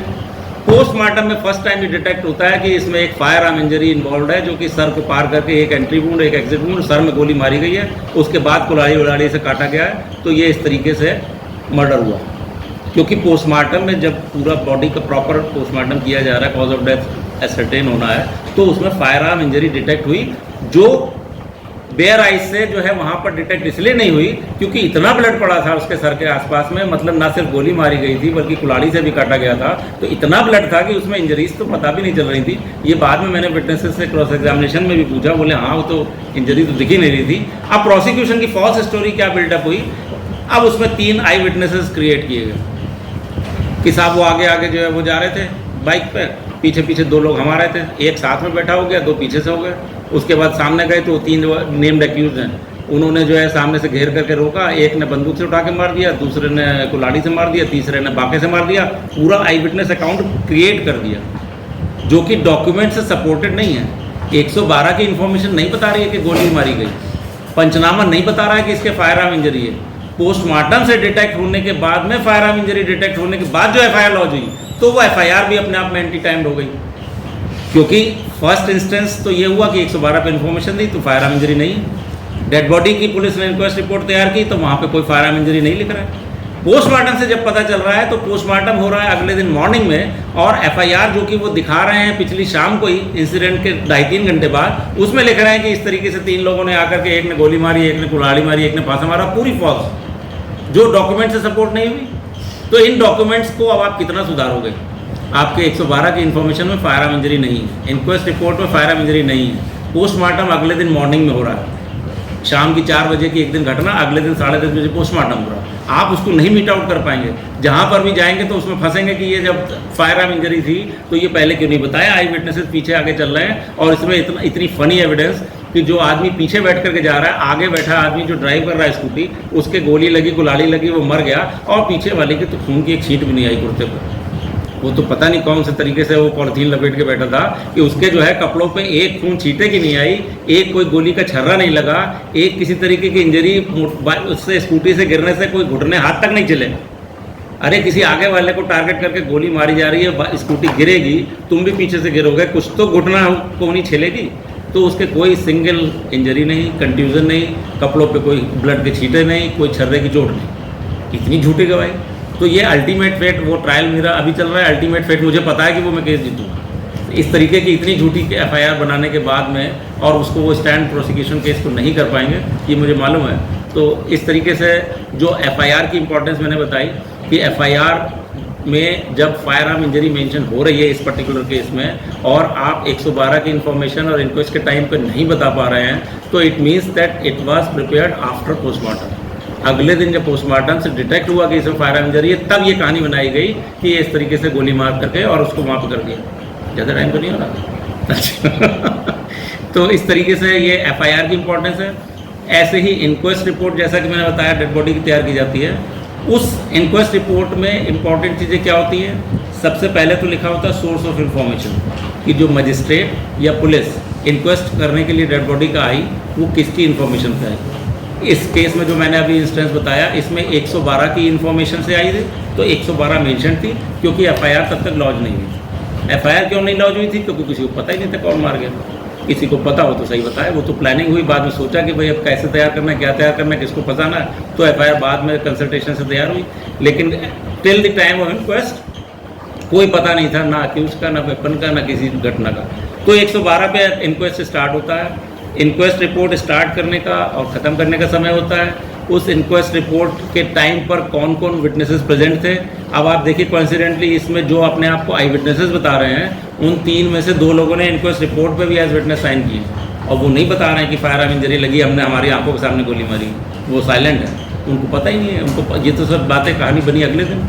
तो वो वहाँ पे आई विटनेसेस के प्रेजेंट होते हुए इंक्वेस्ट रिपोर्ट पर वो मेंशन नहीं कर रहे हैं कि फायर आर्म इंजरी है, और जो नेचर ऑफ इंजरीज है वो एसरटेन नहीं कर पा रहा है। उसमें ये बता रहा है कि सर में आई चोटों से मर गया, कौन सी चोटें, कैसी चोटें, कैसे हैं, ये नहीं मेंशन कर रहा है। तो ये सारी चीज़ें चेक पॉइंट्स हैं इंक्वेस्ट रिपोर्ट में, जो आप डिफेंस विटनेसेस से कंट्रोवर्ट करेंगे तो इसका जवाब वो नहीं दे पाएंगे। ये सब चीज़ें वो मटेरियल फैक्ट्स हैं जिसका कोई किसी के पास रिप्लाई हो नहीं सकता, उसका किसी भी तरीके से जस्टिफिकेशन नहीं हो सकता। तो वो इस तरीके के मैटर्स में जो ये एफआईआर की इंपॉर्टेंस होती है, इंक्वेस्ट रिपोर्ट की इंपॉर्टेंस होती है, और एक एफआईआर जिस समय रजिस्टर की जाती है उस समय एक पुलिस स्टेशन का डॉक्यूमेंट होता है जनरल डायरी। थाने पर जितनी भी एक्टिविटीज़ होती हैं, इवन लोगों के आने जाने की, हर चीज़ जीडी में नोट की जाती है। जब एफआईआर दर्ज होती है तो एफआईआर की भी एंट्री जीडी में की जाती है। तो जीडी का भी डेट और टाइम जो है कई बार किसी किसी केस में बहुत इंपॉर्टेंट हो जाता है कि अगर उससे कुछ कन्फ्लिक्ट टाइमिंग में हो रही है तो उसका भी बेनिफिट मिलता है। दूसरा, जीडी में ये भी मेंशन होता है कि एफआईआर लिखाने के लिए, ये इस इंसिडेंट की एफआईआर लिखाने के लिए फला फला लोग आए, ये चीज़ कंपल्सरली जीडी में मेंशन होती है। इसमें भी कंट्राडिक्शन हो जाता है कि कोई रिपोर्ट लिखाने के लिए गया तो अकेला, जीडी में मेंशन ये है कि इतने बजे पे ये आए और इन्होंने रिपोर्ट दी। कोर्ट में आगे था मेरे साथ तो 4 लोग और गए थे, बल्कि गांव के 15 लोग और थे। तो अगर साथ में गए होते और थाने पे मौजूद होते तो वो जीडी में मेंशन होता कि इतने लोग जो है एफआईआर कराने के लिए आए। लेकिन अगर वो नहीं है तो बाद वाला झूठ, वो डॉक्यूमेंट से कंट्रोवर्ट हो रहा है तो वो झूठ पता चलता है कि झूठ बोल रहा है, उस चीज़ का बेनिफिट डिफेंस को मिलता है। तो एफआईआर रजिस्टर करने की जीडी, उसके बाद इंक्वेस्ट, फिर पोस्टमार्टम, इन चीज़ों से इनके आपस, आप पोस्टमार्टम रिपोर्ट में तो कॉज ऑफ डेथ ही दिया जाता है। अब आपके सामने कोई केस सुसाइड का आया आपने उसको ये मान करके रिपोर्ट कराई कि ये केस सुसाइड का है। पोस्टमार्टम होता है तो पता चलता है कि वो लिगेचर मार्क जो अराउंड द नेक था वो कंटिन्यूस था। It was a case of strangulation, hard bone was fractured, तो ये गला घोंट के मारने का केस हुआ। गला घोंट के मार दिया, उसके बाद फांसी पे लटका दिया। जो देखेगा वो सोच रहा सुसाइड कर लिया, लेकिन पोस्टमार्टम से ये पता चलेगा कि उसका जो है वो लिगेचर मार्क कंटिन्यूस है। इन केस ऑफ होमिसाइड वो लिगेचर मार्क स्ट्रेंगुलेशन के केस में कंटिन्यूस होगा। आपने गला घोंट के मारा, उसमें जो हार्ड बोन होती है वो फ्रैक्चर होगी। ये हार्ड बोन्स जो है सुसाइड के केस में कभी फ्रैक्चर इसलिए नहीं होती है कि फंदा यहाँ से जाता है, हार्ड बोन इंटैक्ट होती है सुसाइड के केस में। जो लिगेचर मार्क होता है वो कभी कंटिन्यूस सुसाइड में नहीं होगा, उसमें पीछे गैप होगा 5-7 सेंटीमीटर का, क्योंकि रस्सी जो है वो ऐसे जा रही है पीछे। आपके कभी भी नेक पर जो है वो लिगेचर मार्क नहीं आएगा। लेकिन स्ट्रैंगुलेशन है तो पूरा गला घोंट के मारा तो कंटिन्यूस होगा अराउंड द नेक। तो ये डिफरेंसेस होते हैं। तो कई बार आपके सामने कोई सीन है, आपको देखने से ये लग रहा है कि सुसाइड का केस है, आपने डेड बॉडी टंगी हुई देखी, आप कह के चल रहे हैं भाई सुसाइड कर लिया। पोस्टमार्टम से पता चला इसका तो हार्ड बोन फ्रैक्चर था, इसके तो कंटिन्यूस स्ट्रैंगुलेशन था, स्ट्रैंगुलेशन मार्क था, तो वो सारी स्टोरी चेंज हो गई। तो इसीलिए कई बार आपने न्यूज़पेपर्स में भी ऐसा पढ़ा होगा कि इनिशियली कोई मैटर रिपोर्ट होता है कि इस तरीके की कोई डेथ हो गई, सुसाइड से हो गई या मर्डर से हो गई। तो इस तरीके की चीज़ें जब पोस्टमार्टम से कॉज ऑफ डेथ पता चलता है तो भी होता है। एक आध फिल्म में मैंने ये भी देखा था कि कोई ऑलरेडी जो है वो पॉइजन खा करके मर करके अपना बैठा हुआ है, दूसरा आदमी कोई था उसको एनिमिटी थी, वो गया उसको जाकर के ऊपर से 3 गोली और मार के आ गया। बाद में जब पोस्टमार्टम हुई तो पता चला गोली से तो मरा ही नहीं है, वो तो पोस्टमार्टम इंजरी थी। जब वो ऑलरेडी पॉइजन कंज्यूम करके जब वो मर चुका था तो दूसरा आदमी जाकर उसके ऊपर 3 गोली और फायर करके चलाया, तो वो अपेरेंटली क्या है, लग रहा है 3 गोलियाँ लगी हुई हैं शरीर में। जब पोस्टमार्टम होगा तो पता चला उसकी डेथ तो उससे पहले हो चुकी थी पॉइजन कंज्यूम करके, और ये तो पोस्टमार्टम इंजरी है। जो पोस्टमार्टम होता है उसमें एंटीमार्टम और पोस्टमार्टम इंजरीज मेंशन होती हैं। एंटीमार्टम वो इंजरीज होती हैं जो डेथ होने से पहले शरीर पर आई। पोस्टमार्टम इंजरीज, जैसा कि मैंने इसके से बताया, ये भी हो सकता है कि डेथ तो हो चुकी थी लेकिन आपने फिर भी बाद में जो है उसको जो है इंजरी पहुंचाई, तो वो इस तरीके से पोस्टमार्टम में डिटेक्ट हो जाएगी। उसके अलग पूरे सिम्टम्स होते हैं, अलग उसका पूरा एक सब्जेक्ट है मेडिकल का। तो पोस्टमार्टम इंजरीज अगर हैं तो पहले वाला रीज़न जो है वो कन्फर्म होगा, बाद वाला रूल आउट होगा। अगर ये पता चल जाता है कि पोस्टमार्टम में उसकी तो पॉइजन से डेथ पहले हो चुकी थी, गोली तो बाद में चलाई गई, तो गोली चलाने वाला तो बच गया, भले ही उसकी इंटेंशन उसको जान से मारने की रही लेकिन मरा उसकी गोली से नहीं। Then charge of murder will not be proved against him. उसने तो वो गोली ऊपर से मार के आया मरे आदमी के ऊपर, तो वो उससे जो है वो बरी हो सकता है। तो इस तरीके की जो चीज़ें इंपॉर्टेंट होती हैं मर्डर के ट्रायल में, एक होता है कन्फेशन और एक्स्ट्रा जुडिशियल कन्फेशन। कन्फेशन का तो केस ऐसा है कि अगर वो as per norms of confession 164 CRPC में और प्रॉपरली रिकॉर्ड किया गया by following all the norms of confession, तो आपका वो कन्फेशन एडमिसिबल है और उसके ऊपर आपको कन्विक्शन हो सकता है। एक्स्ट्रा जुडिशियल कन्फेशन ये होता है कि जिसने ऑफेंस किया उसने किसी दूसरे पर्सन के सामने अपना जो है कन्फेस कर लिया, अथॉरिटीज़ के सामने नहीं, लेकिन अदरवाइज कि किसी ने मर्डर कर दिया, सामने तो पता नहीं चला कौन मर्डर करके चला गया, डिटेक्ट भी नहीं हुआ, पता भी नहीं चल रहा कैसे मरा क्यों मरा, लेकिन बाद में उसने बता दिया कि यार वो मेरे को बहुत तंग करता था और मेरे से पैसे मांगता था, मेरा उधार नहीं वापस दे रहा, तो मैंने उस दिन जो है उसको निपटा दिया और किसी को पता भी नहीं चला। अब ये एक्स्ट्रा जुडिशियल कन्फेशन अगर जो है वो कोर्ट में सेटिस्फैक्टरली प्रूव हो सकता है तो इट में रिजल्ट इन कन्विक्शन। अगर extra judicial confession satisfactorily, this is matter of assessment of evidence, अगर कोर्ट सेटिस्फाइड है कि हाँ ये बिना किसी उसके एनिमिटी के या बिना किसी इल मोटिव के जो है ये गवाही दे रहा है और ये सच्ची है, अगर if the court believes then conviction can be held on the basis of extra judicial confession. लेकिन थोड़ा वीक एविडेंस होती है क्योंकि उसको प्रूव होना चाहिए। अगर वो प्रूव नहीं हो रहा है तो खाली एक्स्ट्रा जुडिशियल कन्फेशन पे नहीं है। अब एक्स्ट्रा जुडिशियल कन्फेशन का कोई फैक्ट अगर अदरवाइज जो कलेक्टेड एविडेंसेस थी उससे कॉर्बोरेट हो रहा है तो उसमें फिर वो उसको सपोर्ट मिलता है, तो आप उसके ऊपर कन्विक्शन हो सकता है। एक मेरे पास केस चल रहा था, उसमें अब तो एक्यूज की डेथ हो गई तो मिड ट्रायल में ही जो है वो ख़त्म हो गया। उसमें इसी तरीके का मैटर था कि 2 फ्रेंड्स जा रहे थे कार से और कार जो थी वो DPS कल्याणपुर के पास जा करके वो पलट करके साइड में नाला था उसमें गिर गई। तो उसमें जो एक्यूज था वो तो किसी तरीके से कार का दरवाज़ा खोल खाल करके निकल आया, बच गया, लेकिन जो ड्राइव कर रहा था वो मर गया। इनिशियल रिपोर्ट जो थी उसकी लॉज हुई एक्सीडेंटल, कि गाड़ी जा रही थी, गाड़ी पलट गई, मर गया, एक्सीडेंट है। एक्सीडेंट में हुआ बाद में एक लड़का निकल करके आया, उन दोनों का एक कॉमन फ्रेंड, उसने आकर के जिसकी डेथ हुई थी उसके पेरेंट्स को बताया कि वो मेरे साथ बैठ के दारू पीता था। तो उसने बताया कि साला बहुत पैसे मांगता था मेरे से, मैंने उधार लिया था उससे 1.5 लाख रुपए, और हर चौथे दिन मुझको तंग करता था, रिमाइंड करता था। मैं उसके साथ कार में उसको लेके गया, दारू पिलाई, उसके बाद जो कार का जो हेडरेस्ट होता है वो निकाल करके मैंने उसके घोंप दिया, तो वो गाड़ी डिसबैलेंस हुई, जाके पलट गई, वो मर गया। तो जो उसकी डेथ थी वो सिर्फ एक्सीडेंटल इंजरी से नहीं थी, जो उसके वो घोंप दिया उसने, हेडरेस्ट जो था उसका नुकीला होता है, तो उसका रीज़न वो भी था। लेकिन उस चीज़ पे किसी ने इन्वेस्टिगेट इसलिए नहीं किया क्योंकि मर्डर की कोई एफआईआर ही नहीं थी, प्योरली एक्सीडेंट का मैटर बता करके उसकी सारी फॉर्मेलिटीज़ हुई, तो एक्सीडेंट में रजिस्टर हुआ। लेकिन जब बाद में ये स्टेटमेंट आया एक्स्ट्रा जुडिशियल कन्फेशन कि उसने मेरे को ये बताया कि इस तरीके से जो है मैंने उसको शराब वराब पिला करके ले जाके गाड़ी में उसको घूम दिया वो हेडरेस्ट, तो वो मर गया।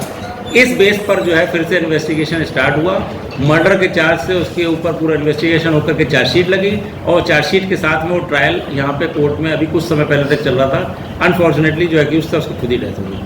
तो अगर डेथ हो गई तो किसी एक्यूज के क्रिमिनल केस में तो अवेट हो गई प्रोसीडिंग, काम ही खत्म हो गया। तो वो जिसकी डेथ हुई थी उसके जो पेरेंट्स हैं उनको आज तक इस बात का अफसोस है कि उसको हम सज़ा नहीं दिला पाए, और हम पूरी सही बात तक पहुँच भी नहीं पाए, क्योंकि उसने जब वो एक्स्ट्रा जुडिशियल कन्फेशन ओपन हो गया उसके बाद तो उसने साइलेंस रख ली, उसने ना मैंने कुछ कहा ही नहीं कभी ऐसा, मेरी कोई बात ही नहीं है। जबकि पुलिस ने पूरा इन्वेस्टिगेशन करके कंफर्म करके उस पर चार्जशीट सबमिट की, तो वो उसमें एक्स्ट्रा जुडिशियल कन्फेशन पे आगे जो होता सो होता, लेकिन वो जब बीच में खत्म हो गया ट्रायल तो वो बात ही खत्म हो गई। लेकिन ये भी पॉसिबल है इस तरीके से एक्स्ट्रा जुडिशियल कन्फेशन पर कन्विक्शन हो सकता है। क्या ऐसे केसेस में पोस्टमार्टम नहीं होता है? पोस्टमार्टम हुआ था, लेकिन चूंकि एफआईआर किसी ने नहीं दी थी तो नॉर्मल एक्सीडेंटल इंजरीज एक्सप्लेन करके डॉक्टर्स ने भी गलत रिपोर्ट दी। रिपोर्ट नहीं गलत दी, उसमें ये मेंशन था कि इस तरीके की चोटें हैं, लेकिन वो अनएक्सप्लेन्ड रही। अच्छा। अब ये पता नहीं ना ये कैसे आई, किस तरीके से गाड़ी उल्टी पलटी या क्या हुआ, ये कैसे, ये एक्सप्लेन ना तो डॉक्टर ने करने की कोशिश की और ना कोई मैटर अंडर इन्वेस्टिगेशन या कंप्लेंट था, तो इसलिए उसको वो इग्नोर हो गया, वो चीज़ें इग्नोर हो गई, इसलिए वो चीज़ें आई ही नहीं। उसको बाद में विटनेसेस से ये, चूंकि वहाँ तो हो चुका, विटनेसेस से ये कहलवाने की कोशिश की गई कि भाई उसके गर्दन में 2 पॉइंट से जो है ब्लीडिंग हो रही थी, होल था, ये सब चीज़ें कही गई, लेकिन अब वो ट्रायल तो कंक्लूड ही नहीं हुआ, बीच में डेथ हो गई तो काम ही खत्म हो गई। तो लेकिन it could have resulted in conviction, इसमें चांसेस थे कि वो एक्स्ट्रा जुडिशियल कन्फेशन के बेसिस पर और जो सपोर्टिंग विटनेसेस थे उसके बेसिस पर कन्विक्शन हो भी सकता था, लेकिन खैर वो बीच में खत्म हो। तो मेरा पॉइंट ये है कि मर्डर के और कल्पेबल होमिसाइड के बहुत सीरियस केसेस होते हैं, और जब आप डिफेंस से अगर उसको लेते हैं और कॉन्टेस्ट करते हैं तो आपके ऊपर बहुत बड़ी जिम्मेदारी होती है, और उसमें आपके ऊपर एक्यूज डिपेंड करता है और उसका पूरा भविष्य डिपेंड करता है। अगर आप उसको सही फैक्ट्स और एविडेंस पर अपने उससे उसको अगर बचा ले गए, कॉन्टेस्ट कर लिया, तो वो हो सकता है बच जाए, नहीं तो सारी ज़िंदगी जेल, मिनिमम लाइफ इम्प्रिजनमेंट। तो ये इसलिए जो है मतलब क्लाइंट्स भी बहुत जल्दी किसी पे भरोसा नहीं करते हैं, और मैंने भी शुरुआती वकालत में अपने कभी बहुत जल्दी एक्सेप्ट मर्डर का केस इसलिए नहीं किया कि मेरी किसी इनकॉम्पिटेंस की वजह से अगर किसी का नुकसान होगा चला जाएगा तो मुझे अफसोस होगा, मुझे लगेगा मैं हैंडल प्रॉपर्ली नहीं कर पाया इसलिए इसको सज़ा हो गई।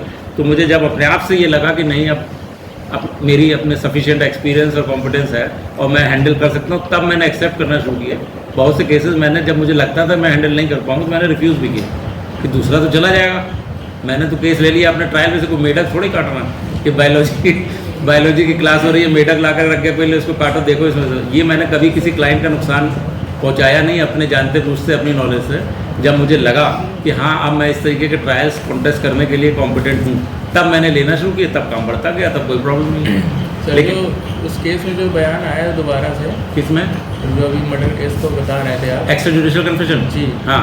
तो सर उसमें कोई टाइम पीरियड भी होता है क्या कि इतने टाइम? नहीं, वो जो है सेटिस्फैक्ट्री और कन्विंसिंग होना चाहिए। अब जैसे उसमें ये था कि जो इंसिडेंट हुआ था उसके शायद 2 या 3 महीने बाद बैठ करके उनकी कुछ दारू पार्टी चल रही थी, तो उसमें उसने बताया। तो अब उससे पहले जो चीज़ जानकारी में ही नहीं आई तो टाइम का कोई फैक्टर नहीं है। जो एक्स्ट्रा जुडिशियल कन्फेशन वॉलंटरली किसी ने एक्सेप्ट किया अपने ऑफेंस, अब वो 3 महीने बाद करेगा या 6 महीने बाद करेगा, इसका कोई टाइम लिमिट नहीं है। और सर जैसे बीच में जैसे पोस्टमार्टम होने के बाद बॉडी तो चली गई होगी, हाँ उसके तो अकॉर्डिंग हाँ। सर पोस्टमार्टम के दोबारा फिर वो प्रूफ भी तो नहीं मिल सकता है कि उसमें उसको मारा गया था कि नहीं? नहीं, जो इंजरीज मैंने बताया वो तो थी ना उसमें, तो ट्रायल कंक्लूड नहीं हुआ ना, वो तो पोस्टमार्टम की जो इंजरीज थी उनको इस लाइट में फिर असेसमेंट ऑफ एविडेंस होता कि ये चीज़ें जो एक्स्ट्रा जुडिशियल मैंने बताया ना कि अगर एक्स्ट्रा जुडिशियल कन्फेशन के जो फैक्ट्स हैं वो अदर इंडिपेंडेंट एविडेंस से भी कॉरोबोरेट हो रहे हैं, then it will be accepted. लेकिन अगर ये लगेगा बिल्कुल हवा हवाई है, इसका कहीं किसी रिकॉर्ड से कोई लेने देना नहीं है, तो इट विल बी रिजेक्टेड और वो एक्विटल उसमें होगा।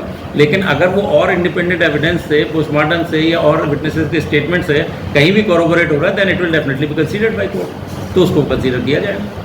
सर एक क्वेश्चन है जी। माँ के घर में स्थित किसी शिशु की मृत्यु हाँ। पारित करना मानववध नहीं है, हाँ। लेकिन किसी जीवित शिशु की मृत्यु करना हाँ। मानववध है, भले हाँ। ही क्यों ना वह उस शिशु ने पूर्ण रूप से जन्म ना लिया हो। ये 312 ऐसा और क्यों? 313 में प्रोवाइडेड है।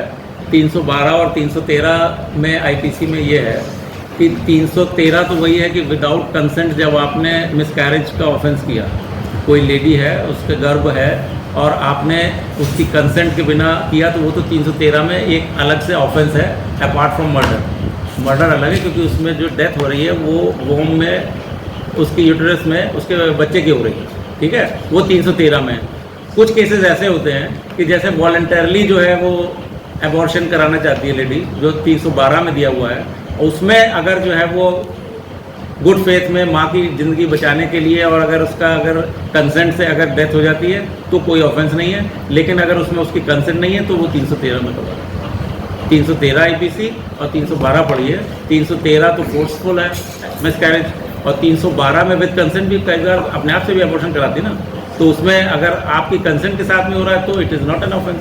और अगर 313, अब हालांकि वो उस पर भी लॉ चेंज हो गया, अब तो ये इस तरीके का अबॉर्शन अलाउड ही नहीं है। अब तो अल्ट्रासाउंड से रिपोर्ट से ये सब देना भी मना है। ये चीज़ें अब चेंज हो गई, लेकिन 312 और 313 आप पढ़ेंगे तो उसमें ये आपको थोड़ा सा डिफरेंस पता चलेगा। ठीक है, और कुछ? हाँ क्या चीज़? ये क्या है? जब एक पर्सन कोमा में होता है वो कुछ कर नहीं सकता, हाँ। डॉक्टर उसे एडवाइस करता है कि अभी आप फिर केली कर दे क्योंकि अब इनका कोमा से बाहर आता कुछ है नहीं। हाँ, तो then it will amount to murder अगर डेलिब्रेट और इंटेंशनल एक्ट है। इफ इट इज डेलिब्रेट और intentional then it will be covered under murder. इसका सजेशन होता है ना फैमिली से दिया जाए कि आप कोमा, ये पर्सन ऑलरेडी कोमा में, इसका कोमा से निकलने कोई मतलब है नहीं। हाँ, हाँ। या निकल तो पा रहे तो आप इस सेक्शन में मरवा ही दीजिए फिर। मतलब वो अभी भी इंडिया में अलाउड नहीं है। लेकिन सर फिर भी इंडिया, वो आप जो चीज़ें डिस्कस कर रहे हैं वो आप सोशल पॉइंट ऑफ व्यू से और मॉरल पॉइंट ऑफ व्यू से कि उसकी लाइफ बेकार हो चुकी है, ये करवा दिया जाना चाहिए, वो एक अलग बात है। But as per law it is not permitted. As per law it is not. About the murder. हाँ, अगर इस तरीके से होगा तो अगर वो परमिटेड नहीं है within limits of law then it will amount to murder. Sir ठीक है। Vacancy of section 91 CrPC pre और पोस्ट है, सेक्शन 91 डॉक्यूमेंट्स वगैरह सबमिट उसका करना। क्या फायदा हम ट्रायल में ले सकते भाई कोई अगर ऐसे डॉक्यूमेंट्स हैं जो डिफेंस को सपोर्ट करते हैं तो सेक्शन 91 में आप डॉक्यूमेंट्स को सम्मान करने के लिए कोर्ट में एप्लीकेशन दे सकते हैं, और 104 में जो है इंपाउंडिंग का ऑर्डर कोर्ट कर सकती है। एक कॉमन एग्जांपल उसका ये है कि जैसे आप प्ली ऑफ एलिबाई ले रहे हैं तो और आप अपनी जो है वो CDR आप दिखाना चाहते हैं, तो CDR अगर आप डायरेक्टली अगर अप्रोच करेंगे तो आपको नहीं मिलेगी। तो अगर आप कोर्ट के थ्रू ऑर्डर कराएंगे कि भाई इनके इस मोबाइल नंबर की और लोकेशन वगैरह हमको दी जाए, जिससे फिर हम डिफेंस में ये इस्टेब्लिश कर सकें कि इस टाइम और डेट पर जहाँ पे ये बता रहे हैं इंसिडेंट या मर्डर, हम वहाँ पर थे ही नहीं, हम तो कहीं और थे, तो it is one of the evidence. तो ये कोर्ट ऑर्डर कर सकती है किसी भी स्टेज पर, ड्यूरिंग ट्रायल किसी भी स्टेज पर। हैं। Here sir question is that as per the guidelines of trial more than 365 days the data will not be present. वो तो एक अलग बात होगी, तो टाइम से दीजिए आप। ये तो उसकी प्रैक्टिकलिटी हो गई कि आप उसको मंगा पाएंगे नहीं, तो ये आप अलर्ट रहिए उसके लिए कि टाइम से मंगाएं, वो destroy. Give it to IO but he doesn't give it, we give it the application. उसके लिए आप इन्वेस्टिगेशन के स्टेज पर you can complain to higher authorities, ये नहीं ले रहे हैं। कई बार लिख करके देना पड़ता है कमिश्नर को। Between the investigation to the court also हैं? Can we file during investigation? नहीं, नहीं। That these points should be during taken नहीं, ड्यूरिंग इन्वेस्टिगेशन आप कमिश्नर को लिखो कि ये मटेरियल पीस ऑफ एविडेंस है which is being avoided deliberately. इससे हमारी जो है मैटर की सच्चाई और हमारी इनोसेंस प्रूव होगी, ये डायरेक्ट किया जाए तो उसमें डायरेक्शन हो भी जाता है। लेकिन अगर ट्रायल आ गया, आफ्टर चार्जशीट अगर आ गया, तो सेक्शन 91 में this application can be moved at any stage. But court doesn't allow generally. वो अलग बात है। So what will be the वो तो relevancy कोर्ट of that? बहुत सारे केसेस एक्विटल वाले होते एक्विटल नहीं करती, सजा ही करती। बहुत सारे केसेस सजा वाले होते नहीं करती, छोड़ देती। So we say that plea of alibi against the accused person. But I want to say वो प्ली ऑफ एलिबाई नहीं, प्ली ऑफ एलिबाई नहीं होगी अगर आप ये शो कर रहे हैं कि accused was not present on the spot. ये प्ली ऑफ एलिबाई नहीं, हम वहां पर नहीं थे, this is plea of This is alibi. what I'm saying. हाँ, The policemen were not on that चौराहा, they were in their police station. हाँ So उनकी CDR location से हमारे बहुत काम किया. हाँ, तो वो एलिबाई नहीं है, but it is evidence, Yes, material yes. Evidence. Yes, yes. It is material evidence but not a plea of alibi. No, I want to हाँ, say अगर वो है, point of view पर. वो मटेरियल है। वो तो किसी की भी आप अगर सीडीआर से या अदरवाइज प्रेजेंस एल्सवेयर शो कर सकते हैं, प्रूव कर सकते हैं, तो वो दैट विल बेनिफिट यू, वो तो आप ले ही सकते हैं। So we shall move at 91 CRPC with बिल्कुल किसी भी स्टेज पे after cognizance by court on chargesheet, जब कोर्ट में आ गई आप सेक्शन 91 की एप्लीकेशन किसी भी स्टेज पे टिल एंड बिफोर जजमेंट आपको जब लगे। बस अब ये तो आपकी एक प्रैक्टिकल प्रॉब्लम है कि वो जो इन्फॉर्मेशन आप चाह रहे हैं वो अवेलेबल होगी या नहीं। आप 3 साल ट्रायल करा, आप 3 साल पुरानी वो CDR मंगाएंगे तो कहाँ मिलेगी, वो तो अवेलेबल ही नहीं होगी ना। लेकिन उसको टाइमली अगर आप क्लेम करेंगे तो आपको मिल भी सकती है। claim timely but court ignored it. क्या हम लास्ट स्टेज पे कह सकते हैं हमने तो मांगी थी, कोर्ट ने अलाउ नहीं करी. हाँ, ये बेनिफिट मिल सकता है उसमें। फिर जैसे वो घर जहाँ रेप हुआ वो घर ही खत्म हो गया. नहीं तो दूसरा एक ऑप्शन ये भी होता है कि जैसे आपने जो है वो एक एप्लीकेशन मूव की हुई है, कोर्ट उस पर ऑर्डर पास कर रही है, अवॉइड कर रही है, तो आप हाईकोर्ट से डायरेक्शन लीजिए कि भाई हमारा ये समय खत्म हो जाएगा, इसको डिसाइड तो करें, इसको डिसाइड करें आइदर वे अलाउ और रिजेक्ट, लेकिन करें तो। ऐसे तो हम लटके हैं, हम तो आगे भी नहीं जा सकते। रिजेक्ट कर दे तो डेफिनेटली हम उसको चैलेंज हाई कोर्ट में कर सकते हैं, लेकिन अगर पेंडिंग रखें तो हम ये डायरेक्शन तो ला सकते हैं कि हमारा समय बीत जाएगा, इसको अलाउ करें या डिसाइड करें, ये हम उसको कर सकते हैं। हाँ सर एक फ्रैक्चर सिचुएशन है, जैसे एक पेड़ है स्नेक चार्मर और उसने 6-7-8 लोगों को ट्रीट, मतलब वो प्रूव कहता है कि सांप के काटने के बाद अब मेरे पास आ जाओ, मैं ठीक कर दूंगा आपको। और 8-9 केसेस ऐसे हैं भी कि उसने ठीक कर दिया है, लेकिन फिर एक बंदा होता है वो अपने उसी को प्रूव करने के लिए वो नहीं कर सकता, अपने सांप को कटवा लेता है और जाता है उसके पास तो फिर नहीं कर पाता है ठीक। तो सर इस केस में क्या बोला है? ये तो उसने अपनी मर्जी से किया, विद कंसेंट वाला मैटर हो गया, उसने खुद ही कटवाया। जैसे उसको बोलते हैं मतलब बंदे स्नेक चार्मर ने ये कहा कि अगर किसी को काट लेता है तो हम उसका इलाज कर सकते हैं। अब तुम खुद ही कटवा करके जो वो उससे पूछता है कि क्या मैं तुम्हारे सामने कटवा रहा हूँ, क्या मैं ठीक कर दोगे? तो हाँ बोलता है कि मैं कर सकता हूँ। हाँ, तो ये can be covered at the most under section 304, जो मैंने बताया कि जब हमने 50,000 की शर्त लगा ली, 5वीं मंजिल से चढ़ जाओ टपक गया, तो हमने उसको किया। अब हम दूसरे को ये एश्योर कर रहे हैं कि हम तुम्हें बचा लेंगे, तुम कटवा लो, कोई बात नहीं। तो सिमिलर एग्जाम्पल इस तरीके की चीज़ों में अगर तो सेक्शन 304 में वो कवर हो जाए। हाँ भाई, सर जैसे आपने डेटा में एक एग्जांपल दिया था कल्पना होमसाइड, जिसमें गाड़ी अगर किसी को उड़ा के चली जाती है, हाँ, तो उस केस में वो कल्पना होमसाइड होता है। लेकिन अगर उसमें घिसटती हुई चली जाए और मर जाए, सर तो इसमें इंटेंशन कैसे डिफाइन करेंगे? इंटेंशन की इतनी जरूरत कल्पेबल होमिसाइड में कहा है, it is essential part of murder. हाँ सर, उसमें मर्डर भी तो हो सकता है इंटेंशन। तो मैंने तीनों तो बताए। अगर जानबूझ के विद इंटेंशन अगर मारा है देन इट इज मर्डर। अगर आपकी इंटेंशन तो नहीं थी, आप उसको टक्कर मार के खुद भागना चाह रहे थे, डेड बॉडी फंस गई, इट इज 304, मर तो गया। और सिंपली एक्सीडेंट है तो 304 है। मैंने तो इसीलिए एक ही एग्जाम्पल लेके तीनों सेक्शन बता। सर हाँ। सर जैसा आपने एग्जांपल दिया था कि एक आदमी को पॉइजन देके मारा गया है, हाँ। फिर एक आदमी दूसरा आया है, उसने 4 गोली उस पर और चला दी है। सर उसने काम तो इंटेंशन से किया है। मर्डर उसकी वजह से नहीं हुआ ना, मरा उसकी वजह से नहीं। तो सर उसको पनिशमेंट नहीं मिलेगी? नहीं, ये उसके ऊपर मर्डर कहाँ स्टैब्लिश हुआ? अगर ये स्टैब्लिश हो गया कि वो पहले ही मरा हुआ पहले ही मर चुका था, उसके एक्ट से वो मरा नहीं।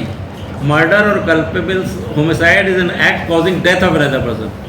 These fires were not result of death of that person. Sir उसने गोली तो इंटेंशन से चलाई। अरे तो मरा नहीं ना। पहले अब जिंदा ही नहीं था। कहीं डेड बॉडी पे कब्रिस्तान में जाके गोली चलाया तो किसी क्या चार्ज उस पर लगा?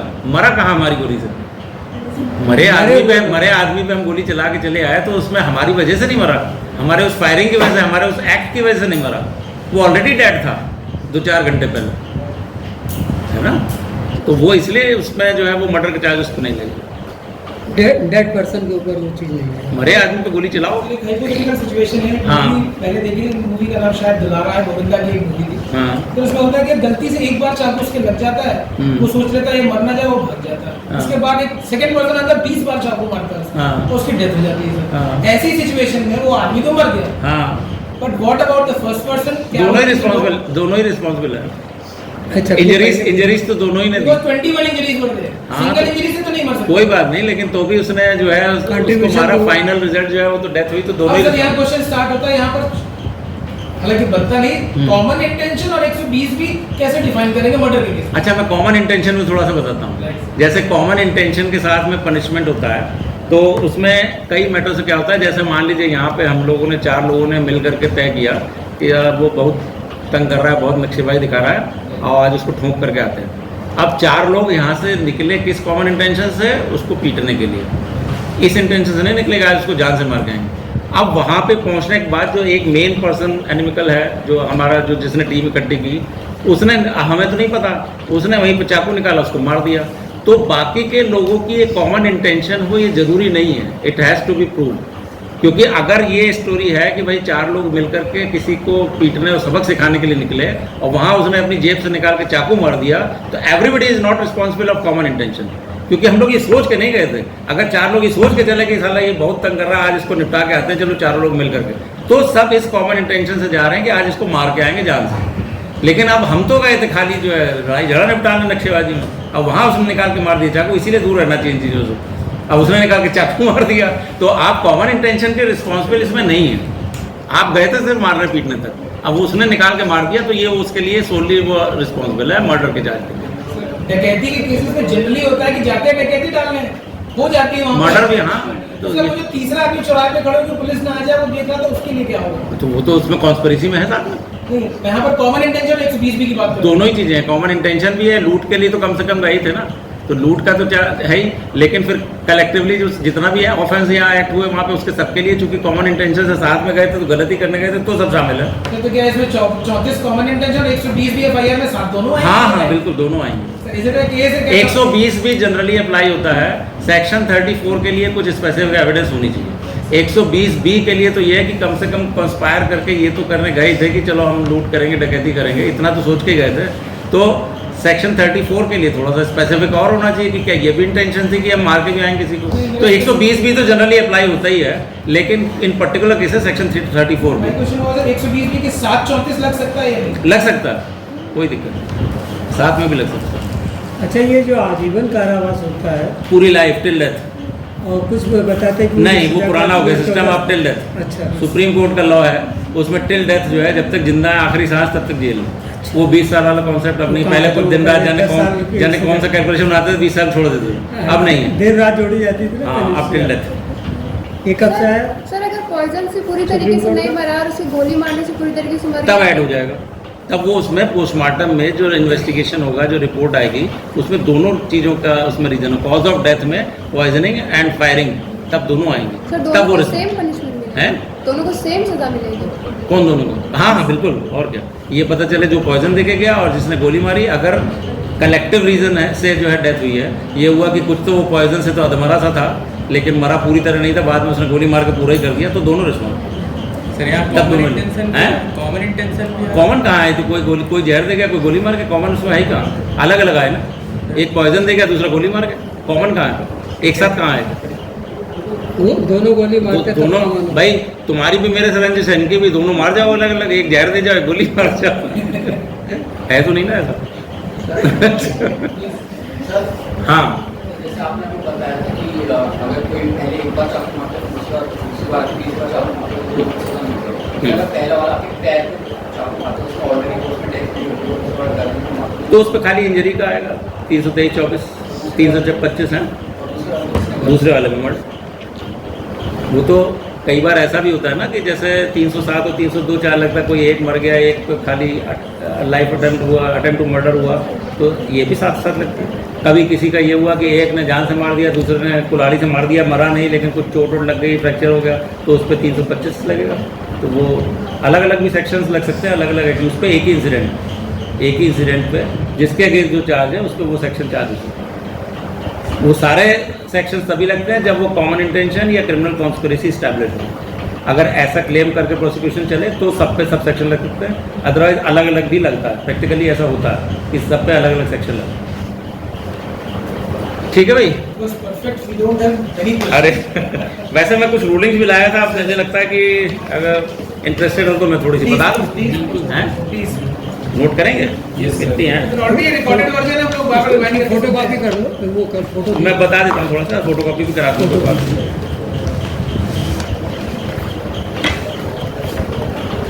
थोड़ी सी है, ज़्यादा नहीं है। 5-6 रूलिंग्स हैं, सुप्रीम कोर्ट की है, लास्ट ईयर 2022 की है। एक है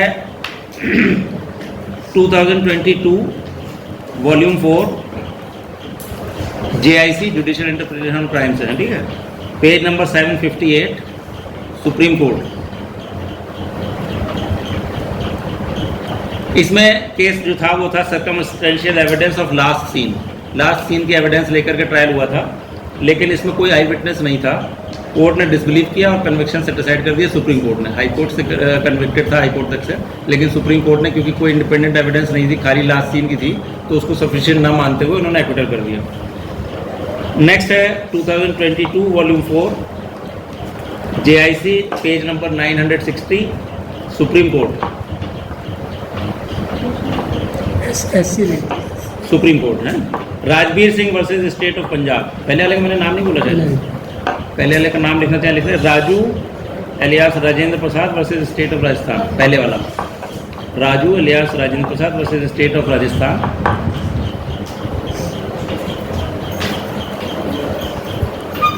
जो नेक्स्ट वाली मैंने बताई Rajveer Singh versus state of Punjab.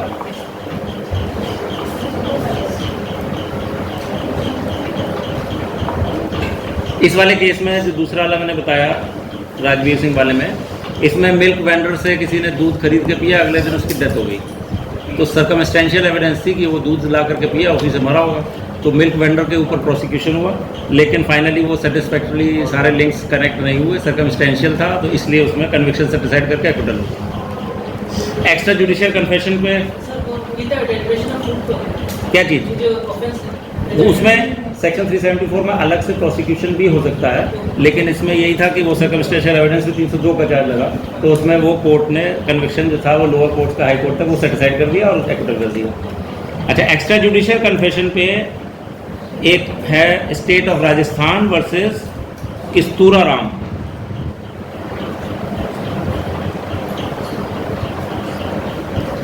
(2022) volume 4 JIC 951 supreme court का है ये भी। इसमें जो केस में था सिर्फ एक्स्ट्रा जुडिशियल की जो है एविडेंस थी, एक्स्ट्रा जुडिशियल कन्फेशन की, बाकी इंडिपेंडेंट जो विटनेसेस थे वो सब कोर्ट में जाके हॉस्टाइल हो गए। तो इसमें जो है खाली एक्स्ट्रा जुडिशियल कन्फेशन पर रिलाई ना करते हुए एक्विटल उन्होंने होल्ड किया सुप्रीम कोर्ट। एक है 2022 volume 3 JIC page 179 supreme court, Chandrapal versus state of Chhattisgarh.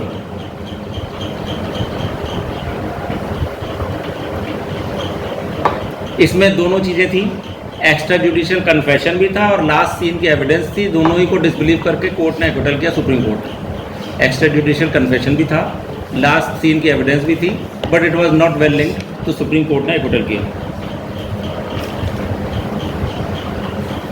Common intention पे मैं आपके एक बता रहा हूँ, ये भी सेक्शन 34 पे सुप्रीम कोर्ट है। Sheeshpal alias Shishu versus state.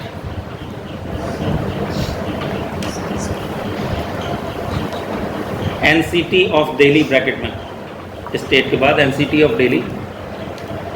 Year है 2022 volume 3 JIC page 758 Supreme Court. छूट गया क्या? 2022 volume 3 JIC page 758 Supreme Court. इसमें यही होल्ड किया सुप्रीम कोर्ट ने कि common intention has to be proved beyond all reasonable doubts. Common intention आप ऐसे ही क्लेम नहीं कर सकते, उसको आपको प्रूव करना पड़ेगा। इसी सेम पॉइंट पे सुप्रीम कोर्ट ने फिर यही पॉइंट होल्ड किया 2022 वॉल्यूम 3, सेम पॉइंट उसमें भी है कॉमन इंटेंशन पे कि it has to be proved beyond all reasonable doubts.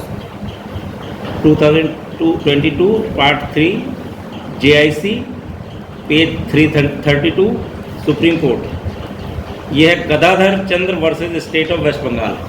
Gadadhar Chandra versus state of West Bengal. इसमें भी यही पॉइंट होल्ड किया कि common intention has to be prove beyond all reasonable doubt, ऐसे ही उसको क्लेम करके एक्सेप्ट नहीं कर सकते। ठीक है, तो दैट्स ऑल फॉर टुडे। बाकी आपका जब आदेश होगा मैं फिर आ जाऊँगा। तुषार रावल वकील साहब, सूट बूट खड़ी मूछ फुल या सिक्योरिटी, कोर्ट में आर्ग्यू रे बने अथॉरिटी, इंग्लिश कमांड है मारी ही डिमांड है, बेल करवान में तो पूरे लाजवाब है, मंत्री सी पावर मारी पूरे थाट बाट है, एरिया के टॉप के वकील साहब हैं।